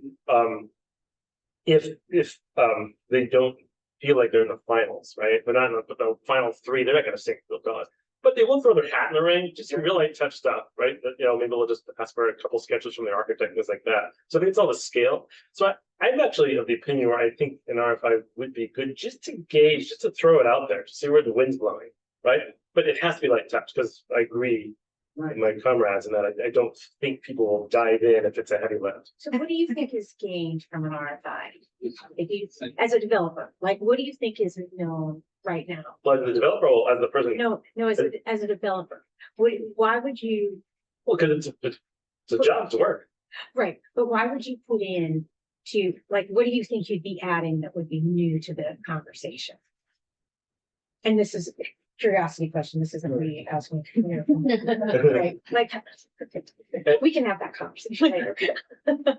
But as a developer, what Yeah, am I like, what do gaining you- by what would you- participating? Well, no, what do you think you're adding to the conversation, right? Because if you're gonna put all the time in, right, in my opinion, you're trying to add something and help drive the direction of the RFP. Yeah. And so my question is, what gets added in this process to help define the RFP? I think I guess the upfront stuff is gonna be experience, financial wherewithal, team, general concept, sort of stuff, right? So I think again, it's gonna be light touch and concept. No one's gonna put all the cards on the table because they're not gonna expose all their brilliant ideas, right? Yeah. I've found that during the RFI too, there's sort of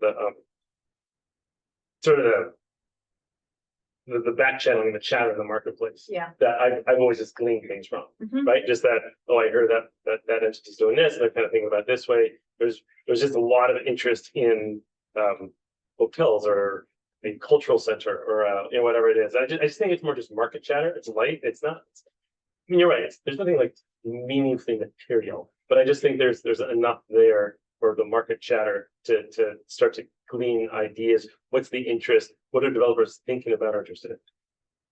The other thing, Sandy, is, the questions, what do you add if you respond to the RFI in terms of shaping the proposal? The point that you made about, well, it's a game. You respond Well, to, but that's a different type of scenario, right? If you're running a different process. yeah, Yeah. You're talking about a letter of interest. Yeah. That was different. Yeah. That's the problem with the RFI designation because it means two different things. Can I just pop in with Yeah.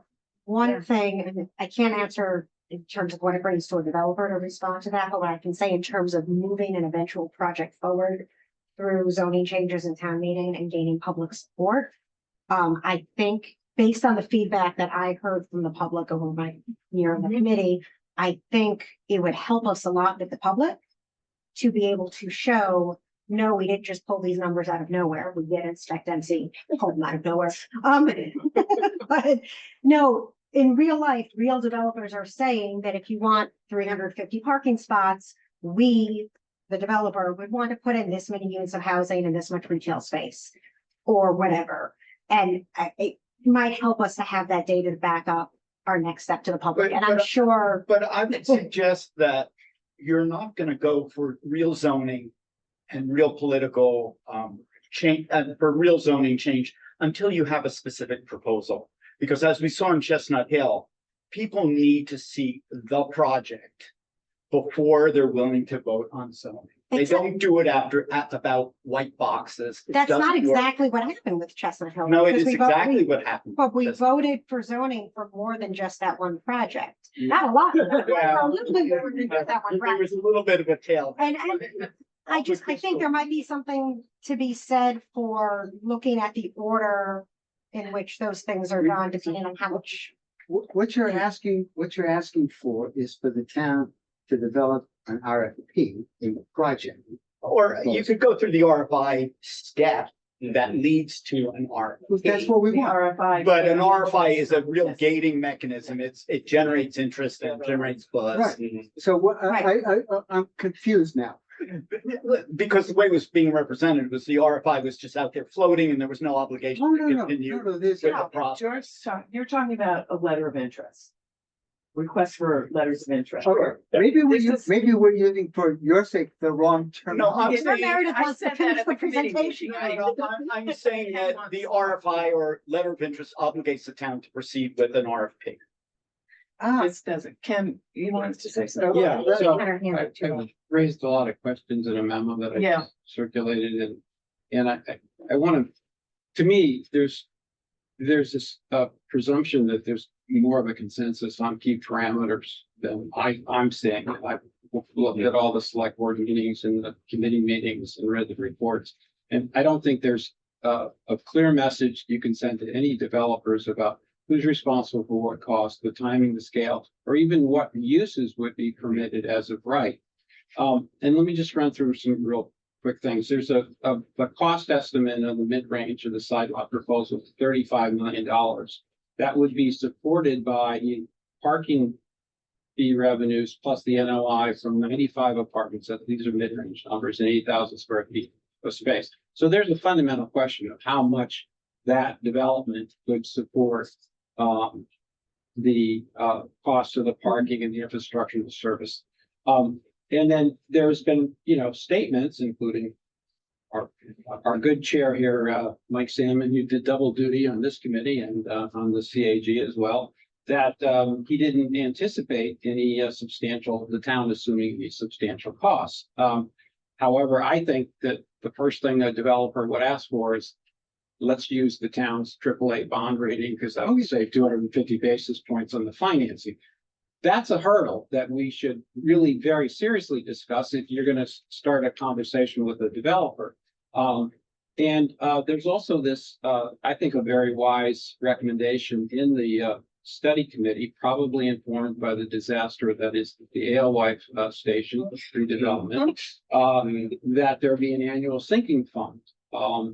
And if you assume that $29 million cost of the garage, 40-year useful life, 3% inflation, 4% interest earned investment funds, that's almost to do that. So that in 40 years, when Charlie Mooney is designated as the planning director, that he has a fund of $94 million to redevelop this thing. Okay, so you're looking out for the young men. So I think those need to be done. I think the concern I would have too is you can park anywhere in Boston if you pay the right number, right? I mean, you can go anywhere you can park right next to Fenway Park, $60, whatever. So it's not necessarily just the fact that you could get this done, but also you have to be sensitive to the fact that I don't think in an inner suburban location like this, that parking isn't inelastic, right? I mean, it's going to be impacted by the parking rates, and that needs to be understood, and how much that would be loaded on, because we know that the operating and maintenance costs of the garage are higher than the surface lot, and we got to pay for this vertical irrigation. Usually in business, you talk about vertical integration. We have vertical irrigation here in this proposal for the green wall along Center Street. So anyways, and then would the parking be free after 8? Would it be free on holidays? So all these things. And this was a real contrast. We've done this before. We did this at Webster Street. We said to the developer, you have to provide 60 spaces in your 141 space garage, and you have to charge the rates to the public that are commensurate with what's in the public spaces, and that's $2 an hour.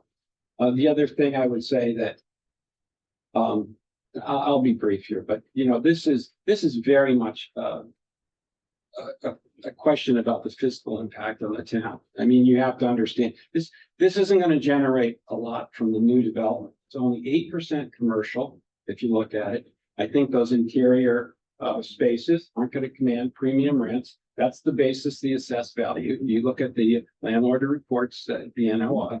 So even though it has the higher 1.7 times the commercial rate, it's still not likely to generate a lot. And again, this is a big contrast to Webster Street. We knew we were getting a hotel that has commercial property tax plus the 6% occupancy excise tax, and it's one of the strongest payers in the taxpayers in the city, I mean, in the town. And then finally, I just want to say that I'm very concerned about this loss. The first guiding principle of the committee was that there be continued, this is their words, continued access to the parking lot. So we all know, and developers can chime in here, if you look at the footprint that's being proposed in the east lot, that would occupy at least 50% of that lot, which is all the public parking. Just so we understand, even though it's 142 out of the 192 spaces, it's all the public parking because the west lot is used for permit parking. So those are concerns I have. So what would it mean to the Coolidge Corner Theater, to Eureka Puzzles, to lose those spaces, 50% of those spaces for two and a half years? And then I think there's this I'm sorry, I don't mean to be critical, but there's this romanticizing of the farmer's market. I love the farmer's markets. I think we all know. It's 23 days a year, 5 days a week. Coolidge Corner Theater is open 365 days, often from 10 a.m. to 2 a.m. With movies at midnight and the children's stuff, and now with educational work in the education center.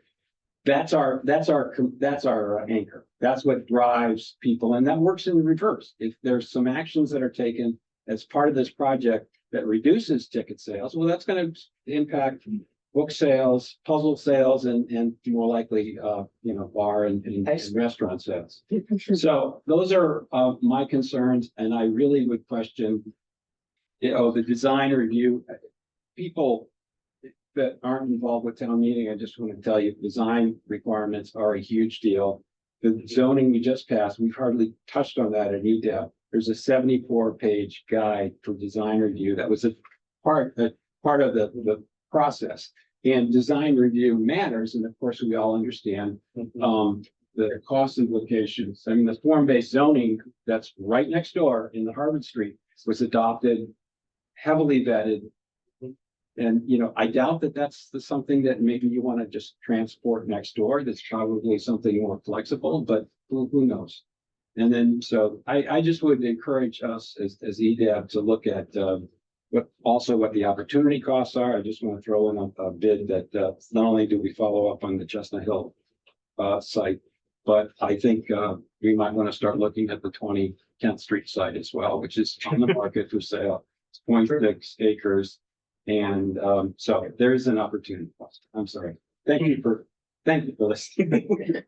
Sorry, everybody's diving in. I haven't finished setting the table. I have a few more slides that I think could be. Yeah. Okay. Did I right. prematurely? Sorry. Very quickly. Not just you, Ken. Everyone can. We're so excited to talk about something other than Chestnut. I know. Bring it on. Okay, so the committee's requests were RFI. We already been talking about this. So the other interesting little twist is that back in 2021 springtime meeting said, we want you to look at Babcock Street lot for affordable housing sale. Still on our to-do list. We have now approached the point where it probably makes sense to start thinking about the potential redevelopment of these two lots together. So we've got sort of affordable housing, maybe market rate. How do we combine those? I'm not sure. I think that we were thinking that could be another potential benefit of the RFI, that you could get some insights into some sort of creative way of proceeding with those. How would, So. We're talking about a package deal. Babcock Street plus. So Or the we- possibility of that. Yeah, Center Somebody Street put with all of their affordable on Babcock Street and not do any affordable on Center Street? we would encourage otherwise. We would Or vice encourage. versa. It's possible. I think we can lay out the parameters in an RFI, I would imagine, of saying. See, we want this. I wouldn't even lay it You out. I wouldn't would lay let out. them tell you what they want to do so that, Okay. right? Because I think one of the missing pieces here Mhm. is that these processes allow you to get lots of information from developers, and then you get to still negotiate with the developer. This is not, you're not bidding and publicly procuring construction in an RFP process. There is still an immense, and having been on the other side of it as a developer, there is so much negotiation that still happens, even down to, oh, we need to go figure out about the bonding. That becomes a discussion point. All of the things that you all raise could come out of an RFP process. And I think, to me, the RFI process feels like they're not ready, right? And you're gonna get the best number and the best bids when you're ready. And so that's kind of why I keep, like, in this case, right, in lots of communities, I think an RFI is great. But we know, I think we know what kind of things we're gonna get. And we don't have to say it's housing. We can leave it open and see if a hotel developer or a commercial developer shows up. Except that one of the priorities identified how public. Well, yes, you can still identify the priorities by all means, but let the market tell you what it wants to do. And if we let the market tell us, then we're gonna be able to say, yeah, we're ready and this is good. And we want to continue down this path and keep going. Or you're gonna find out too early, not the right time. I mean, I bid on a project in Malden. It was the fourth go round of RFPs. They had bid it out 4 different times before they got to a developer where it could work. Brookline is not Malden, right? It still took us, there was a zoning change that happened or a modification that happened. The city had, I mean, that whole thing changed so much from when we started to where we ended up. And it was because these projects are a living, breathing project and evolving with community engagement. Another parcel came up. And so that kind of stuff happens. So I just keep going back to everything that I've heard you all say you want to get out of the RFI process. I think you actually get out of the RFP process. And you can have an RFP process where the top 3 to 5 bidders have to present to the community, right? I've seen that too. And that creates an opportunity for the community to be engaged and hear from them and get community comment, right? Maybe they submit it, still determined by committee and by the select board, but there you've got community engagement. So if those are the concerns, I'd say write down what all the concerns are and then ask, can an RFP process address this? I'm curious what others think. I feel like I've monopolized a little bit here. Well, just, you're right up there, you done. Oh, yeah, excuse me. You had another slide. Yeah, Let's read the last slide. So, we presented to the select board. It was a very interesting discussion. So the select board had some points of concern, some points of confusion. So there was the concern about misalignment with the timeline for the comp plan. They wanted, have the benefit of the comp plan. So we've sort of shifted this, and I think now we're on target for, we would not be moving forward with this project until the comp plan is completed. We have the benefit of seeing the scope of those recommendations, which are probably not going to be as granular as what we're talking about here with the Center Street lot. There was concerns about the scope of community engagement process. We already talked about that. It was very extensive. And then this, we're talking about this as a conceptual vision. And I think when people look at it, just given the illustrations, they think of it as like a specific development program for developers to respond to. And we're kind of talking about a variation of that right now. And then I think there was some hesitation about the amount of housing included in this and sort of where did that come from? It wasn't identified as sort of the list of town objectives that were included in the committee charge. So those were all things that the select board had flagged, and the directive was that they wanted us to go and have conversations with the land use boards, get additional feedback about whether or not we think it's, prudent to move forward with an RFI process. So the homework, and it seems like we'll probably be continuing this discussion until August as well. But the select board asked for the raw, unfiltered feedback. So if you wanted to reach out to the select board directly, if you, felt strongly enough, or if you want to wait until after the August meeting, to relay that feedback, you can send it to the select board email or to the individual select board members. And then for the purpose of tonight, in terms of recommendations, just skipping ahead, this is about what an RFI is, with pros and cons. We've kind of skipped ahead. Potential deal breakers. So many words. I know. Potential deal breakers, the ability to phase the Center Street lot, feasibility of a public-private partnership within this concept that we're talking about. Is this even viable? Is it attractive? It would be great for us to get some feedback about this. And then gathering additional info to help evaluate the financial feasibility of long-term operating maintenance costs of the parking structure. So recommendation for next step. And I think that this would apply perhaps if we go our RFI route, or it seems like we're trending in a different direction. Taking a page out of the linkage study report where we had a joint EDAB and HAB subcommittee to advance, the study work to the next steps. I think we were sort of envisioning that this group would help develop the scope of the RFI, and then evaluate the responses and sort of, help formulate next step recommendations. I don't think at this point, with the uncertainty about how to move forward, it makes sense to suggest sort of a select board appointed committee. I think there would need to be a clear sense of direction about where to take that. Yes. Okay, elephant in the room. We have a completely different select board now. The two people that were voted on are very different to the last two select board members and where they stand on building and development. So I think the other part of this that I'm kind of curious about is where the new select board is on any of this, and maybe you can, Michael, you could read. No, but if we're rewatching the meetings that were happening in January and February that were very contentious. Two of those members are no longer on the board, and I think some of the reason why we were looking at an RFI instead of an RFP was because people were feeling very like, oh, we can't really ask for something that's not perceived as binding. No, So I- no, that's not correct. No, we were asking for an RFI because we thought that was a sensible way to go. And Oh, I think last time we had talked about it, everyone was just really confused about RFP versus RFI. Maybe that was just our internal that, committee when well, we that talked was about true it. of the select board, that they didn't. Yeah. understand. Yeah, There was some we're hoping that confusion. you would understand, but. So, no, maybe I don't do understand. lots of RFIs and RFPs, so I think to the point of our developers, I think it's a valid ask, and I think my one pitch would be that I hope that we would look at adding the Babcock Street lot into whatever RFI, RFP, RF, whatever.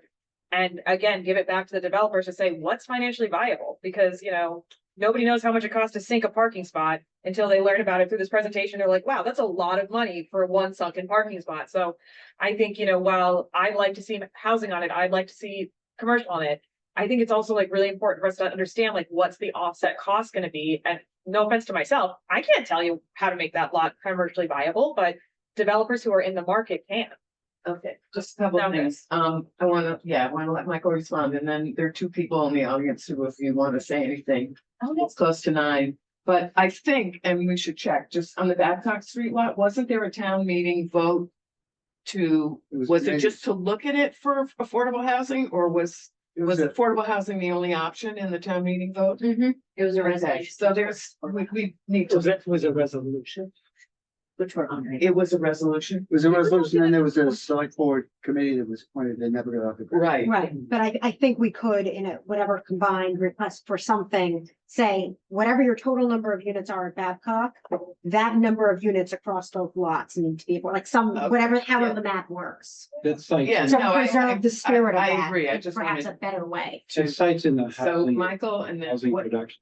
pardon? Babcock Street site is part of the housing. Housing production plan, yeah, And there is this sense that you would have a deck, a deck underneath the building that. would right, I think maintain- it was 4 or 5 stories. So Beth and David maybe. Yeah. but and Michael had something. first, and then Yeah, so, David.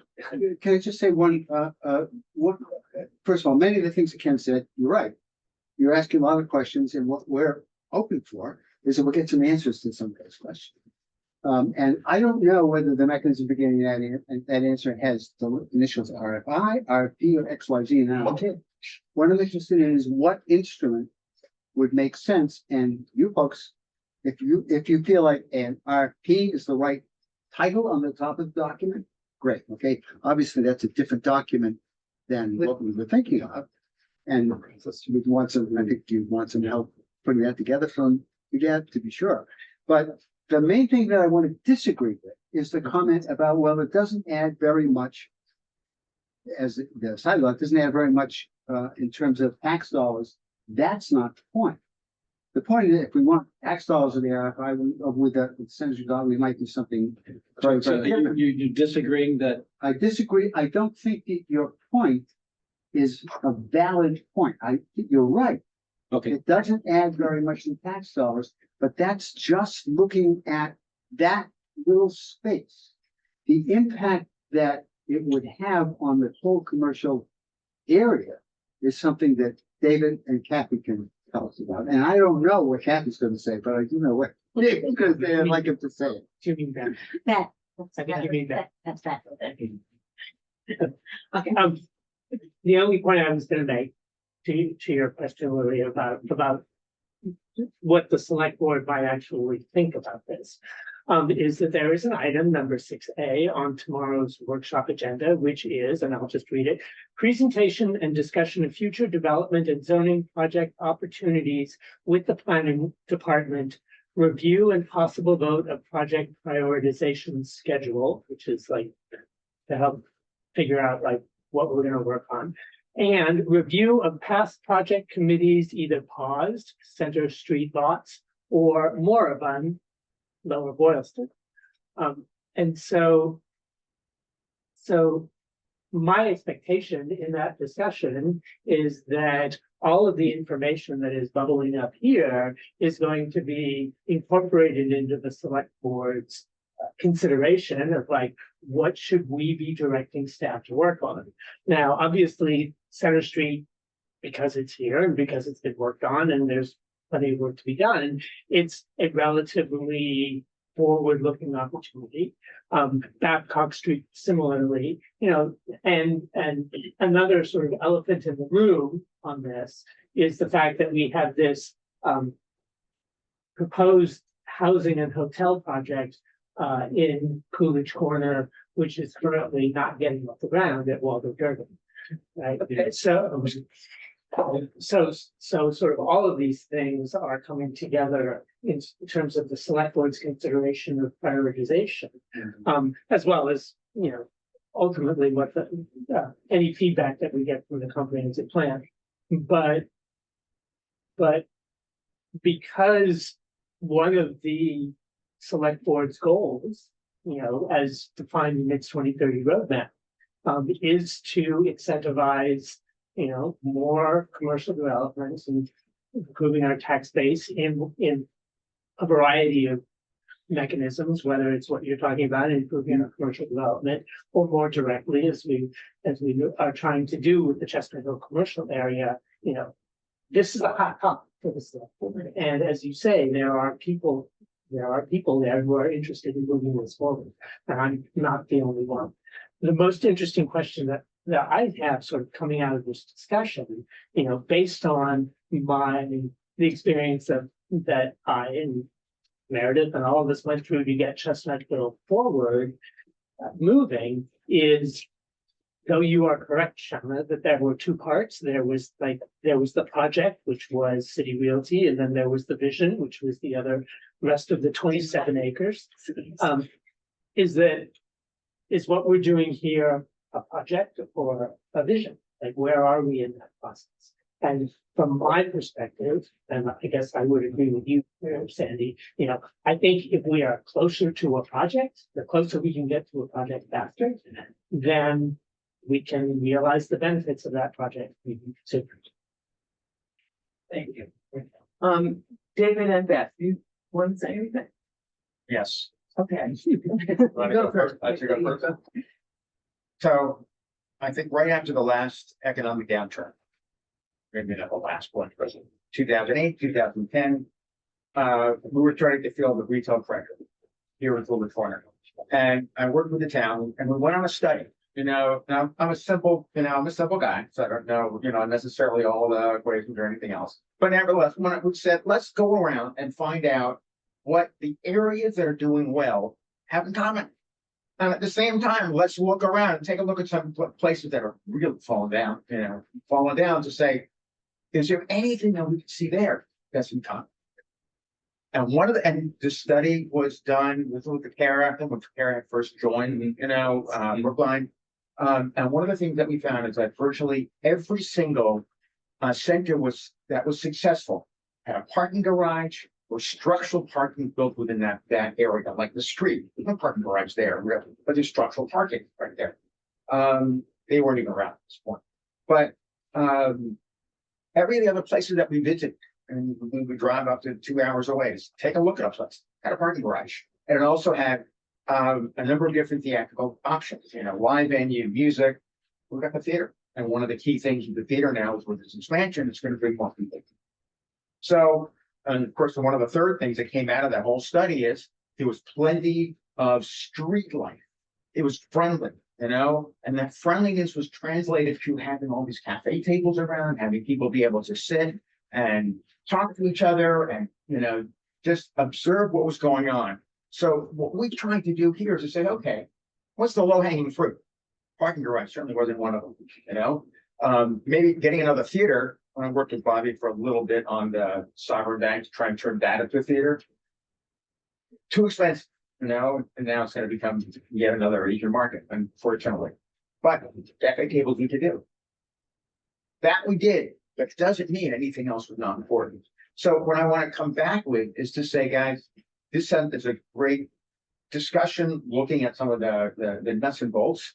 But for the folks that actually live on the street, what's critical is we have a place for people to come and visit and put their vehicle, whether that vehicle happens to be a motorcycle, a moped, an EV, a gas, combustion engine, doesn't matter. A place for it to be stashed while they are enjoying what it is we have to offer. And we need enough of that.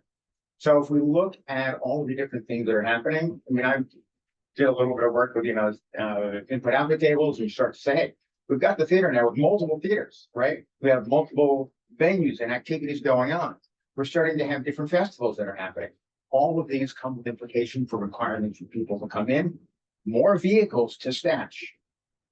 If we want to be able to be successful and capture as much business as we can in a way that makes it fun and exciting and repeatable, we've got to think just beyond replacing the spaces and increase the spaces. So part of my concern of looking at that number of 368 was how many of that actually going to go to the residents, and what's the net loss that we're going to actually experience and for actual visitors that are coming. So kind of what I wanted to say is, guys, the need is urgent. And unless we start thinking about it and really solve this problem now and a way to keep the businesses going throughout the construction, we're going to have tumbleweeds virtually.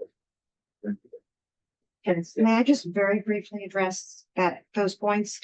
The committee did consider when we talked about no net loss of spaces, it was no net loss of those spaces available to the public. So additional spaces either we're adding on to publicly available, or that's where the residential came from. And again, we envision flexibility in the number of parking spaces before, a project is finalized. There is absolutely no desire to reduce the amount of parking available. And in fact, we could increase the amount of parking available to the businesses. And again, that's a transit-rich area, and there are plenty of people who want to live in a neighborhood like Woolwich Corner who don't have cars and don't want to pay the premium for a dedicated parking spot they're not using. Yeah. So I just want to put that out there. I'm all about stashing the car and walking around.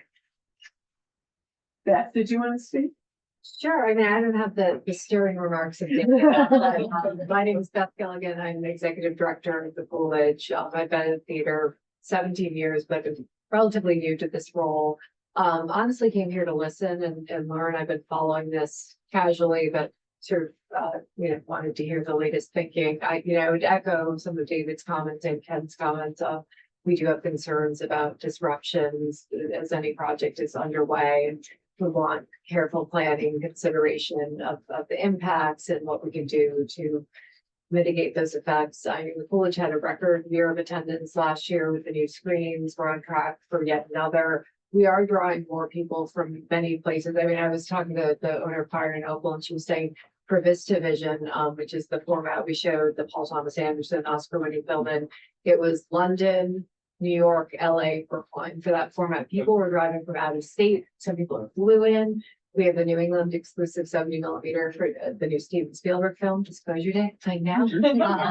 Odyssey. So we're kind of, talent like Ethan Hawke, Kristen Stewart, Olivia Wilde. So people are coming. It's not quite so easy as, hopping on I live in Brookline. It's easy for me to hop on the T to get to the theater, but we are seeing audiences. It's becoming a real economic driver for the region. So just putting that into consideration as you discuss. But thank you all for your work. I think it's amazing that you sit in this room and do this and discuss all the things. I have a question for the people on this committee onto that point of the disruption issue. Is it feasible to put into, as part of the project negotiation, you're going to subsidize the cost of valet parking for certain businesses? Is that a thing that could go in there? Because people have a known period of time that they're at the theater, for example. So that's. I will say I've certainly seen and had to pay for parking inconvenience. Now, what that looks like is different, and we had to pay to wash people's cars because we were creating dust on a parking lot somewhere. So that's just mitigation. right? Okay, so And it's something that there could be ways to Right, address. but I would say, Mhm. I gotta say this part, which is, Yep. there's a limited pool of mitigation dollars, so. Sure. So, you know, you can, and it's a great thing to put into an RFP, because it will tell you something about the way a developer thinks, is what are some creative ways you would anticipate addressing impacts to the businesses and parking, and see what people come up with in that RFP process. Because that's a way, you know, where you can learn, and then you can, you know, you're not locked in because it's not a financial term. And you can pick and choose and say, oh, this person said they would do valet parking. Would you do that? Like you do have, I think, some abilities there. I'm not a public procurement expert yet. But there are pieces of that. So it's where having all of you sit at the table ahead of time and saying, these are the things I'm concerned about. Just like you would with a contract with your house about like, how that would be disruptive, is really helpful in the process. Because you get to a better end game. And you don't have to spell all of that out in the RFP, but you can't, you know, you're in a very active pedestrian oriented retail commercial district.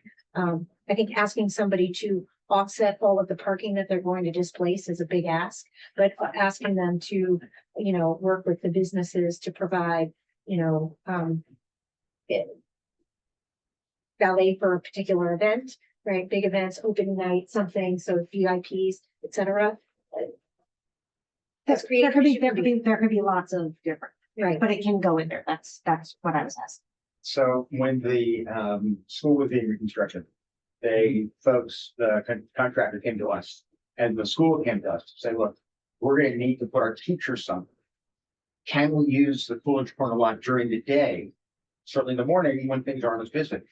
But in return, we'll let you use our lot in the evening or on weekends. We said, you know, that would be fantastic. We'll definitely work with you guys. We understand they need to have teachers have parking. So needless to say, all of our parking was, you know, taken in the morning, and for the market, Thursday market days, and it was hard finding space to park. Unfortunately, the second part of the deal never came through. Where's the, People had changed, contracts were lost, understanding was forgotten, and we went and said, guys, can we use the lot? We said, oh, no, security issues now. You need key card to get It in. was school car, it was a school, it was a lot at Ridley, and it was, we talked to the school department and anyway, it didn't happen. Right, but what I'm saying is, what I do want to come back and say is that there are actually a lot of creative places around this. It is critical to have parking for the theater. It is critical to have parking for retail and for restaurants. It's critical to figure out what to do with all these, you know, Uber Eats drivers that are running around. But I think that you guys are amazing, coming up with lots of different ideas and thoughts and, you know, just ways to do it. You know, a bunch of Okay. mechanical things. Like, can I make a request? Yes, So as I said, I don't care whether it's RFI, RFP or XYZ. But I think it would be very, very helpful to have a subcommittee of EDAP yes. to help us put together whatever it is that we're going to send out. And in return for that, you can say it's an RFP or whatever. But Honestly, what's gonna be most effective? the I think main about my thing that mental we're health. looking for is for you to go back to the select board and say, well, yeah, this is a good idea to get something, Yeah. whatever the shape is. But if you want to weigh in on the shape of that, that would be enormous help. And I think we can do that, and I haven't done it in a very long time, but I did write a number of public sector RFPs. And based on that experience, which again, I don't know what's happening now. Don't worry, they're still the worst. Probably Terrible, right? But the issue is we need to spend a lot more money and get a lot more information about the site and stuff like that before we send out an RFP, I believe. Is that? Well, we Right. actually have dollars to do an RFI that, I mean, but it doesn't say Yeah, RFI it's on any of those dollars. It says. I mean, I think it's a question of, I mean, I don't know what, and I'm happy to chat with Meredith. Yeah, we should talk And- about, Yeah. And I can. Yeah, if you would do that. but Yeah, yeah, just if what, we- what answers do we want? What are we Right. looking for? well, yeah, Right, and what do you, Exactly right. that's exactly And right. if you have us, I mean, sometimes all we get as a developer is a survey. And then the developers will tell you, we're gonna need X, Y, Z to give you a better answer, Okay. right? And so, but everybody's gonna be in the same Yeah. spot, Yeah. right? So it's a level playing field. Right. Alan, yeah, I agree with Sandy that I feel like it's like Ken has a bunch of good questions here that need to be answered, and we're gonna get really half-hearted answers with an RFI. They're not gonna do as much research, they're not gonna have anything invested in it. And so we might get some answers that will deceive us, you know, and if you do an RFP, people have to get behind it somehow and really plan these things out more. And we don't have to commit to, you know, if we don't like all the proposals, we don't have to commit to any of them, but you're getting better information and you're more likely to answer all of these questions that can. Yeah, and that Linda I think are Pelkey really good. as well. I don't know if everybody saw her memo. Linda Pelkey sent a memo with some of the same questions, but a whole bunch of different questions as well. I think, But I think. can I say what I mean? I think one real question for the select board, actually, Michael, is does the town feel ready to go through and actually award something? Because if the answer to that is no, then we shouldn't be doing any of it, in all honesty. But if the answer to that is yes, we really will entertain this, right? And the reason I say that is because developers are gonna go back, the really good ones, and look at what was the conversation that the select board and others were talking about in public meetings, because they're gonna wanna try to find any way in, you know, they're looking for any edge, any way to really speak the language, if you will. And when it comes out that there's a lot of wishy-washiness around, well, we're not really sure, is it time? Do we really wanna, you know, kind of move forward with the Center Street lots? We've talked about it for a long time. It starts to cast doubt. And so I really, to me, that's the thing I would really say, having listened to this conversation for several years, is if we're really ready to move forward and convicted that we would do so if we got the right proposal, I would say we should really engage in this. But if there's a sense of hesitation, like we're still not sure, we're worried it's going to be too disruptive, all the things that have come up before, I would say let's just own where we're at. So I just want, the timeline is clearly gonna be different from what we had when we envisioned this as a new step. I imagine that the process of developing an RFP at our end would be is more involved. But then, I mean, obviously, but it would be going back to a select board with similar composition to what we have now. The newly elected select board members are there for 3 years. You have another year and a half. Your stuff, you know, well, 2, okay, they're 3 or 2, you know what I mean? I think this is what I'm struggling with right now, because Sandy, like, I, from the staff perspective, and even if it was a conversation with a different select board, the concerns that they raised aren't gonna go away. We're gonna hear those again when we get farther down the process, so, you know, we need to be prepared with good responses to that. And I don't think we're at the point where we're ready to commit to the RFP. It's like a totally different scale of preparation and investment and legal consulting. It's just like, I don't think we're ready for that at this point. Which is why I think we were leaning towards this RFI process, to be transparent about the fact that, like, we want to advance this. We are interested in learning more about redevelopment opportunities in the form of public-private partnership, but we're not totally clear on what the dimensions are. And I was thinking that this would be an opportunity, given the fact that there are some very intense different camps. So my concern is we go back and we talk about, or even in additional rounds of community engagement, people are just going to return to their corner. So it would be helpful to even get some feedback, insights from the private sector development community at this point, to sort of weigh in and give a sense of what components might need to shift in order to make this a viable public-private partnership.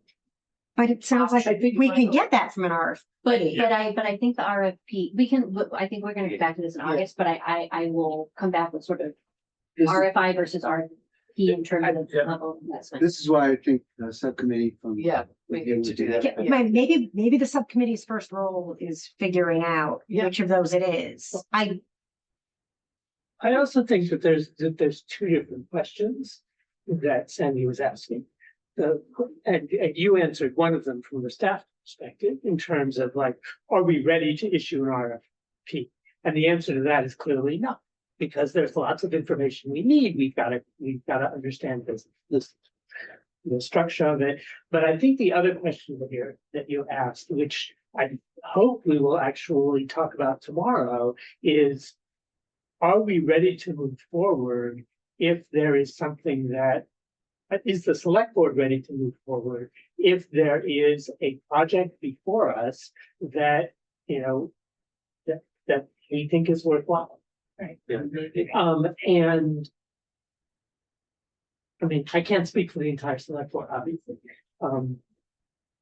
But the way that I would approach that is that I would say that we want the answer to that question to be yes. And the question that we have to ask ourselves as a select board is, what are all of the questions, you know, that have come up that are keeping us from getting to yes?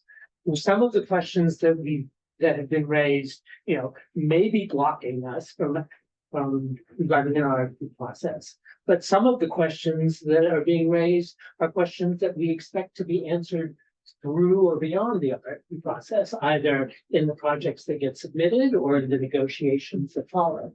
So I don't think we have to have every one of the questions that come to this process answered by the time we get to the RFP. And the work of the select board to get to that point is to figure out which of those questions are actually blocking to make them a part of. Yeah. Yeah. And then also, if you look at the Chestnutville example, like, I'm not sure Brookbank's ever ready. It's kind of like. There's never been sense. There's not, like, it's sort of, you know, when I'm setting my kid up for college, like, they're never ready, right? But I just think it's, I mean, look at Chestnut Hill, like, going through the motions, we got ready, right? And like, when, I think, as you rightly pointed out, when you get a real viable option, it's gonna force the issue, right? And then then it's real talk. So I just think the process will inform that, if then we can just get the language. Yeah, and to put out an RFP, it means that we're ready. And I think that's an important signal because too many fail. So what we're hearing, you know, as someone who has just recently been on one, you see it, you can tell, you can read through it. The city council, you know, doesn't go through a disposition approval process. You can tell, no one's talked about it. If, you know, town committee, there's a like telltale signs of which RFPs are never gonna happen. And I was also awarded an RFP that failed 3 times, but I was in it because I figured third is gonna work because I watched all that happen for 10 years and I'm like, not ready. My friends went for it and they were like, no, we've been burnt. But then I won it. So I'm just saying the RFP process is terrible. It's terrible. And it's never good. Well, what Sandy's saying, and Sandy said some, you know, at an important role right now in the state where we know that she knows what's happening. So I would listen to her. Like, I'm still. Based on all of these messages and you want a developer who's good and can read between the lines to help you negotiate, but also, you know, is busy enough that they're not going to waste their time and go after things that aren't going to happen. So this is a really good conversation, but and put aside RFI, RFP, it's about our commitment to working with someone to advancing this. Yeah. So, you're gonna have this conversation tomorrow anyway, so you can get back to us, and I think that we do need to put together a subcommittee. Which we'll work on, and maybe we can get started before our August meeting. Wait, I want to understand, is that, you're talking about just the EDAP subcommittee, or are we talking about the? I don't know what we're talking about yet. We're not ready to talk about it. It's really important to have very strong EDAP presence, Right. because we want the expertise. Yes, absolutely. No. One other thought, because I heard this comment came up about, we don't know about operating a garage and maintenance and those costs. I would highly recommend that whether it's staff or this committee, actually reach out to communities, pick on Malden because I know they have 2 garages that are in various states of repair. But they operate as their city owned garages and they fit your model, actually David, of a downtown core, a suburban downtown core that is supported by 2 parking garages. To find those places and ask some of those hard questions, because the more informed we are, like as a town, I almost said as a city, the more informed we are as a town about those pieces, which the expectation I'm hearing is that would land on the town side, the better, right? And so take advantage of this time to try to get schooled on that part of the equation. And that's really just finding out which towns have those town operated garages or city operated garages. And developing a list of questions. There's also some residents in Brookline who, I know are with, garage ownership companies who develop garages and then redevelop garages, and we could see if we can tap into their expertise. Lazowski, Right? Lazowski. David and some of his partners. They own just a few. Yeah. Pardon? Yeah, our residents and Yeah, may be willing to add some expertise. sure. Okay. Anything else? Thank you. You guys, well, thank you. Thank you. Thank you. Thank you. Thank you. One at the end or we. Is there any new business? It's bedtime. Yeah.